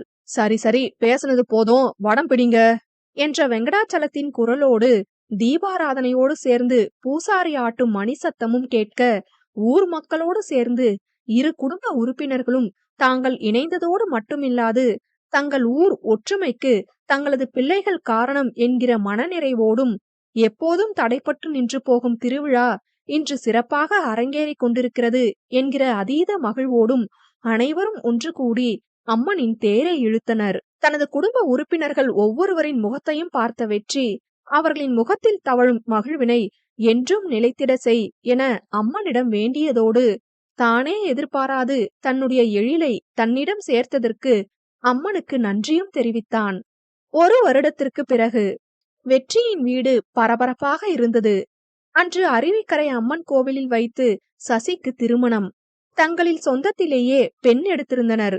அதே ஊர். எல்லாரும் கிளம்பியாச்சா என்று வந்த நல்லூர், பொண்ணு கிளம்பியாச்சு, மாப்பிள போறதில்லையா என கேட்டார். சக்தி சசிய தயார் பண்ணிட்டு இருக்காமாமா என்ற ஜானகி, நீங்க உங்க தம்பிய கூட்டிட்டு முன்னாடி போங்க, பெரிய மாமா கோவிலுக்கு போயிட்டாரே, அங்க மத்த வேலையெல்லாம் கவனிங்க என்றார். என்று உருமியவர் உன் மகன் வந்துட்டானா இல்ல தாலி கட்டுற நேரம் தான் வருவானா என வெற்றியை கேட்டார். எப்பவும் வெற்றியை வம்பு இழுக்கிறதே உங்களுக்கு வேலை, நீங்க வாங்க நாம போவோம் என்று சேது தனது அண்ணனை அழைத்து சென்றார். வெற்றி வேலைக்கு போனானே, இன்னும் வரலையா? செண்பகம் கேட்க, இப்பதான் செத்த முன்ன வந்தா அத்த, கிளம்பி வரணுமா இல்லையா என்ற ஜானகி பழக்கிண்ணத்துடன் சசியின் அறைக்கு சென்றார். சக்தி சசிக்கு நெற்றியில் கீற்றாய் சந்தனம் வைத்து நிமிர்ந்தான். அங்குதான் மதி தன் 7 மாத மேடிட்ட வயிற்றை பிடித்தபடி சசியை தயார் செய்யும் தன் கணவனை பார்வையால் விழுங்கிக் கொண்டிருந்தாள். புருஷனை பார்த்தது போதும், கோவில்ல கல்யாணம் முடிஞ்சு பந்தி ஆரம்பிக்க எவ்வளவு நேரம் ஆகுதோ, இந்த பழத்தை எல்லாம் சீக்கிரம் சாப்பிடு என்று கிண்ணத்தை அவளின் கையில் திணித்தார். அண்ணன் வந்துட்டாரா? சசி கேட்க, வந்துட்டான், கிளம்பி வருவான், நீ கிளம்பு, பொண்ணு போயாச்சுன்னு பெரியப்பா கத்திட்டு போறாரு என்று நகர்ந்தார் ஜானகி. என்னவா எழில் முகம் எழில் கூடி தெரியுது? குளித்து முடித்து தலை துவட்டியபடி கண்ணாடி முன் நின்று அதன் வழி தன்னையே பார்த்திருக்கும் மனைவியிடம் கேட்டான் வெற்றி. முடிஞ்சா கண்டுபிடிங்க காவலரே, எல்லாம் கண்டுபிடிக்கிறீங்களே, இதையும் கண்டுபிடிங்க என்ற எழில் வழக்கம் போல் அவனுக்கும் கண்ணாடிக்கும் நடுவில் வந்து நின்று அவன் கேசம் கலைத்து விட்டாள். அமரியின் முதுகோடு கையிட்டு தன்னில் அழுத்திய வெற்றி இங்கும் அங்கும் அசைந்தாடும் அவளின் கருவிழியோடு தன் விழிகள் கலக்கவிட்டு, இந்த கண்ணு ரெண்டும் என்கிட்ட எதையோ சொல்ல தவிக்குதே என்றான். அதெல்லாம் ஒண்ணுமில்ல, சீக்கிரம் சட்டைய போட்டுட்டு வாங்க என்று விலகி அவளின் கரம் பிடித்து இழுத்து நிறுத்திய வெற்றி, லவ் யூ டி என்றான். நானும் என்ற எழில் அவனின் பாதத்தில் ஏறி நின்று அவனது முன்னெற்றி கேசம் ஒதுக்கி அழுத்தமாக முத்தம் வைத்தாள். என்னவோ இருக்கு, என் பொண்டாட்டிக்கு ஆசை அதிகமா தெரியுது என்று வெற்றி அவளின் நெற்றி முட்ட, இருக்குதான், கண்டுபிடிங்க, சொன்னேன்ல, நான் கீழே போறேன், சீக்கிரம் வாங்க என்று மெல்ல நடந்து சென்றாள். கட்டிலில் அமரி எடுத்து வைத்து சென்ற ஆடையை பார்த்தவன் இதழில் மென்முறுவல். அவளது புடவை நிறத்தில் இருந்தது. யாருடா அது என்று கேட்டுக்கொண்டே சசியின் அறைக்குள் நுழைந்த அமரி, சசியா மாமா இது என்று சக்தியிடம் வினவ, அடையாளம் தெரியலையா என்று அவளின் தலையில் கொட்டினான் சசி. இரு, காவலர்கிட்ட சொல்றேன் என்று அமரி மிரட்ட சசி கையெடுத்து கும்பிட்டு விட்டான். இன்னைக்கு எனக்கு கல்யாணம், இன்னைக்காவது விட்டு வை, உனக்குன்னா அண்ணன் கொஞ்சம் கூட யோசிக்காம கை நீட்டுறாங்க என்றான். அவன் சொல்லிய பதிலில் மதி சத்தமிட்டு சிரித்திட, அச்சோ பார்த்து சிரிமதி, பாட்டி அங்க சுளுக்கும் இங்க சுளுக்கும்னு எழுந்து வந்துடுவாங்க என்று அமரி சொல்ல மேலும் அங்கு சிரிப்பு சத்தம் அதிகரித்தது. எனக்கு நடக்கும் எல்லாம் உனக்கும் நடக்கும், வெற்றி மாமா உன்னை நடக்க கூட விட போறதில்ல பாரு என்று மதி கூறிட அமரியின் முகம் வெட்கம் பூசியது. லாவகமாக மறைத்து கொண்டாள். என்னடா ஆச்சா என்றபடி வேட்டியின் நுனியை ஒரு கையால் பிடித்து கொண்டு மற்ற கை விரலால் மீசையை முறுக்கியபடி வெற்றி வர, என்றும் போல் இன்றும் அவனின் அத்தோற்றத்தில் மயக்கம் கொண்டு ரசித்து பார்த்தாள் அமரி. அண்ணா! சசியின் குரல் நெகிழ்ந்து வர தன் தம்பியை தோளோடு சேர்த்து அணைத்த வெற்றி, அம்சமா இருக்கடா என்றான். ஆமா ஆமா, சந்தியா பார்த்ததும் மயங்கி விழப்போறா என்று சக்தி கேலி செய்ய சசி வெற்றியிடம் சிறுவனாக முறையிட்டு சினுங்கினான். விடுடா என்று சக்தியை அதட்டிய வெற்றி மனைவியின் பார்வை உணர்ந்து கீழ்ப்பற்களால் மேலுதட்டை மீசையோடு கவ்வி விடுத்தான். தன்னவளின் ஒற்றை பார்வைக்கு உருகுபவன் பொங்கும் காதல் அலையை அடக்கினானோ?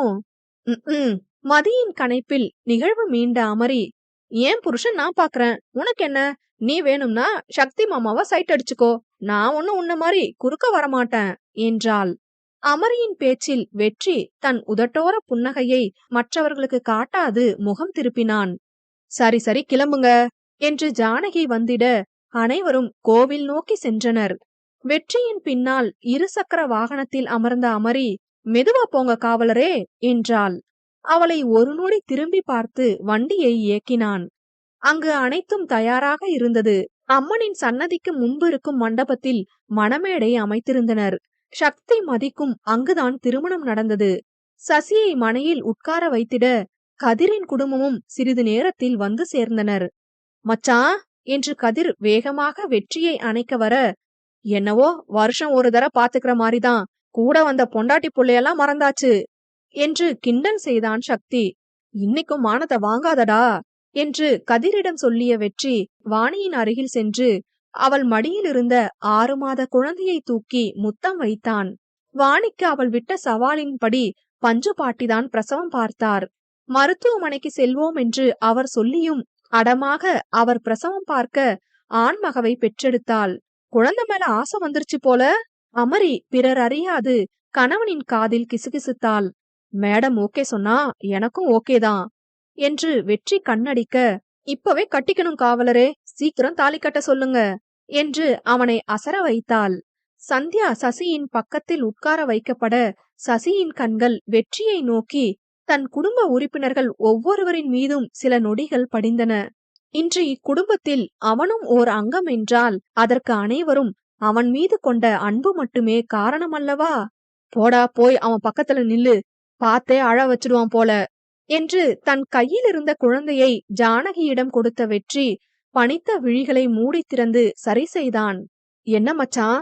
கதிர் வெற்றியின் தோளில் கை போட, சசி நம்ம வீட்டுக்கு வரும்போது என்னை விட ரொம்பவே சின்ன பையன், என்ன பார்த்துதான் எல்லாம் செய்வான். என் முதல் குழந்தடா அவன். இப்படி பார்க்கும்போது ஏதோ பண்ணுது என்று கண்ணீரோடு சிரித்தான் வெற்றி. இன்றுதான் வெற்றியின் வெளிப்படையான உணர்வை அவனது குடும்பம் காண்கிறது. அதுவும் சசிக்காக. அனைவரும் நெகிழ்ந்த நொடி அது. அமரிக்கு வெற்றியின் இந்த முகம் தெரியும் என்பதால் புன்னகையோடு பார்த்து நின்றாள். வெற்றி தன் எழிலை நோக்க அவள் ஆதுரமாக கண்மூடி திறந்தாள். வெற்றி நொடியில் சீராகினான். நல்ல நேரம் முடியறதுக்குள்ள தாலி கட்ட சொல்லுங்க மாப்ள, நீங்க கலங்கி நிக்கவும் சசி எழுந்து வர தவிக்கிறான் என்று விநாயகம் சொல்ல, காக்கி சட்டை திமுறா வெறப்பா நின்னாதான் பார்க்க நல்லா இருக்கு என்றார் நல்லு. நாழியாகுது. ஐயரின் இந்த குரலில் நொடியில் எல்லாம் சீரானது. வெட்டி மேல முழங்க தன் குடும்பத்தின் மனம் நிறைந்த வாழ்த்தோடும் ஆசையோடும் தன்னவளின் கழுத்தில் அவளது விழி பார்த்து தாலி கட்டினான் சசி. பெரியவர்கள் அனைவரிடமும் சசி சந்தியா காலில் விழுந்து ஆசி வாங்கி இறுதியில் வெற்றியின் முன் வந்து நின்ற சசியை இறுக்கி அணைத்து வெற்றி நிற்க, அண்ணா நானு என்று சக்தி வர, என்ன விட்டுட்டீங்க என்று நடுவில் புகுந்தான் கதிர். அமரியும் மதியும் சந்தியாவின் இரு பக்கம் வந்து நின்றனர். எப்போதும் இவர்களின் இச்செயலில் அதட்டும் நல்லு கூட வாஞ்சையாக பார்த்திருந்தார். அடுத்து இரு குடும்பமும் ஒரு குடும்பமாக அம்மனின் முன் கண்மூடி நின்றனர். கண்மூடி அம்மனை வணங்கியபடி தன் பக்கத்தில் நின்றிருக்கும் அமரியின் காதில், தேங்க்ஸ் டி பொண்டாட்டி என்று சொல்லிய வெற்றி அவள் எதற்கு எனும் விதமாக பார்க்க கண் சிமிட்டி அனைவரையும் ஒரு சேர பார்த்தான். அமரி உண்டாயிருக்கா, காலையில தான் தெரிஞ்சுது, அம்மன் முன்ன வச்சு சொல்லலாம்னு நினைச்சோம் என்றான். அனைவரின் முகத்திலும் மகிழ்வு இரட்டிப்பானது. அன்னம் தொடங்கி ஒவ்வொருவராய் அமரியை கன்னம் வழித்து தங்களின் மகிழ்வை வெளிப்படுத்தினர். நல்ல முதல் முறையாக தன் மகனை வெளிப்படையாக அணைத்திருந்தார். ரொம்ப சந்தோஷம் வெற்றி. அப்பா, மகனின் தோளில் தட்டி கொடுத்தார் நல்லு. இந்த வீட்டோட குலசாமிடா நீ என்ற வெங்கடாச்சலம், நீ எப்பவும் சந்தோஷமா இருக்கணும் வெற்றி என்றார். திருமணத்திற்கு வந்திருந்த உறவுகள் எல்லாம் எப்போதோ சென்றிருக்க எஞ்சி இருந்த குடும்பத்தினர் மட்டுமே அங்கிருந்தனர். திருமணம் முடிந்த கையோடு மணமக்கள் அம்மனுக்கு பொங்கல் வைக்க வேண்டும், அவர்கள் வழக்கம் அது. வெற்றி அமரி திருமணத்தின் போது பொங்கல் வைக்கவில்லை என்று சக்தி மதி திருமணத்தின் அன்று அவர்களுடன் இணைந்து வைத்திருந்தனர். சந்தியா பொங்கல் வைத்திட சசி உதவி செய்து கொண்டிருந்தான். அனைவரும் மண்டபத்தில் அமர்ந்து பேசிக் கொண்டிருந்தனர். எப்படி நான் சொல்லாம கண்டுபிடிச்சிங்க? மதி வாணியிடம் பேசிக் கொண்டிருந்த அமரி வெற்றியின் அருகில் வந்தமர்ந்து வினவினாள். எழிலுக்குள்ள வெற்றி இருக்கும்போது எப்படி தெரியாம போகும் என்ற வெற்றி, ஒரு நாள் கூட நீ நம்ம மாடிப்படியில சத்தம் இல்லாம மெதுவா இறங்கி நான் பார்த்தது இல்ல. இன்னைக்கு நம்ம ரூம்ல அவ்வளோ கவனமா பார்த்து பார்த்து நடந்த. நான் கட்டிக்கும் போதெல்லாம் இன்னும் இருக்கமான்னு சொல்ற ஆளு என் பிடி இறுகவும் விலகி நின்ன. அப்புறம் என்று அவளின் காதில் அவர்களுக்கு மட்டுமே ஆன ஒன்றை அவன் சொல்ல, சோ கோவில் என்று அவன் மார்பிலே முகம் மறைத்தாள். எழில் என்ற வெற்றியின் ஒற்றை கரம் அவளின் தோள் சுற்றி படிந்தது. காதலாய் கணவனின் தோள் சாய்ந்தாள் அமரி. சசி சந்தியா பொங்கல் வைத்து முடிக்க மீண்டும் ஒருமுறை அனைவரும் அம்மன் முன் கண்மூடி நின்றனர். மூத்தவர் வெங்கடாச்சலம், செண்பகம், தங்கவேலு, பஞ்சு, நல்லு, சேது, ஜானகி, விநாயகம், அன்னம் ஒரு பக்கம் நிற்க, வெற்றி, அமரி, கதிர், வாணி, சக்தி, மதி, சசி, சந்தியா மற்றைய பக்கம் நின்றனர். மூத்த தலைமுறை தொடங்கி இளம் தலைமுறை வரை அனைவரும் ஒரே காட்சியில் நின்ற தருணம் அழகிய கவிதையாய் நெஞ்சுக்கு நிறைவாய். நன்றி.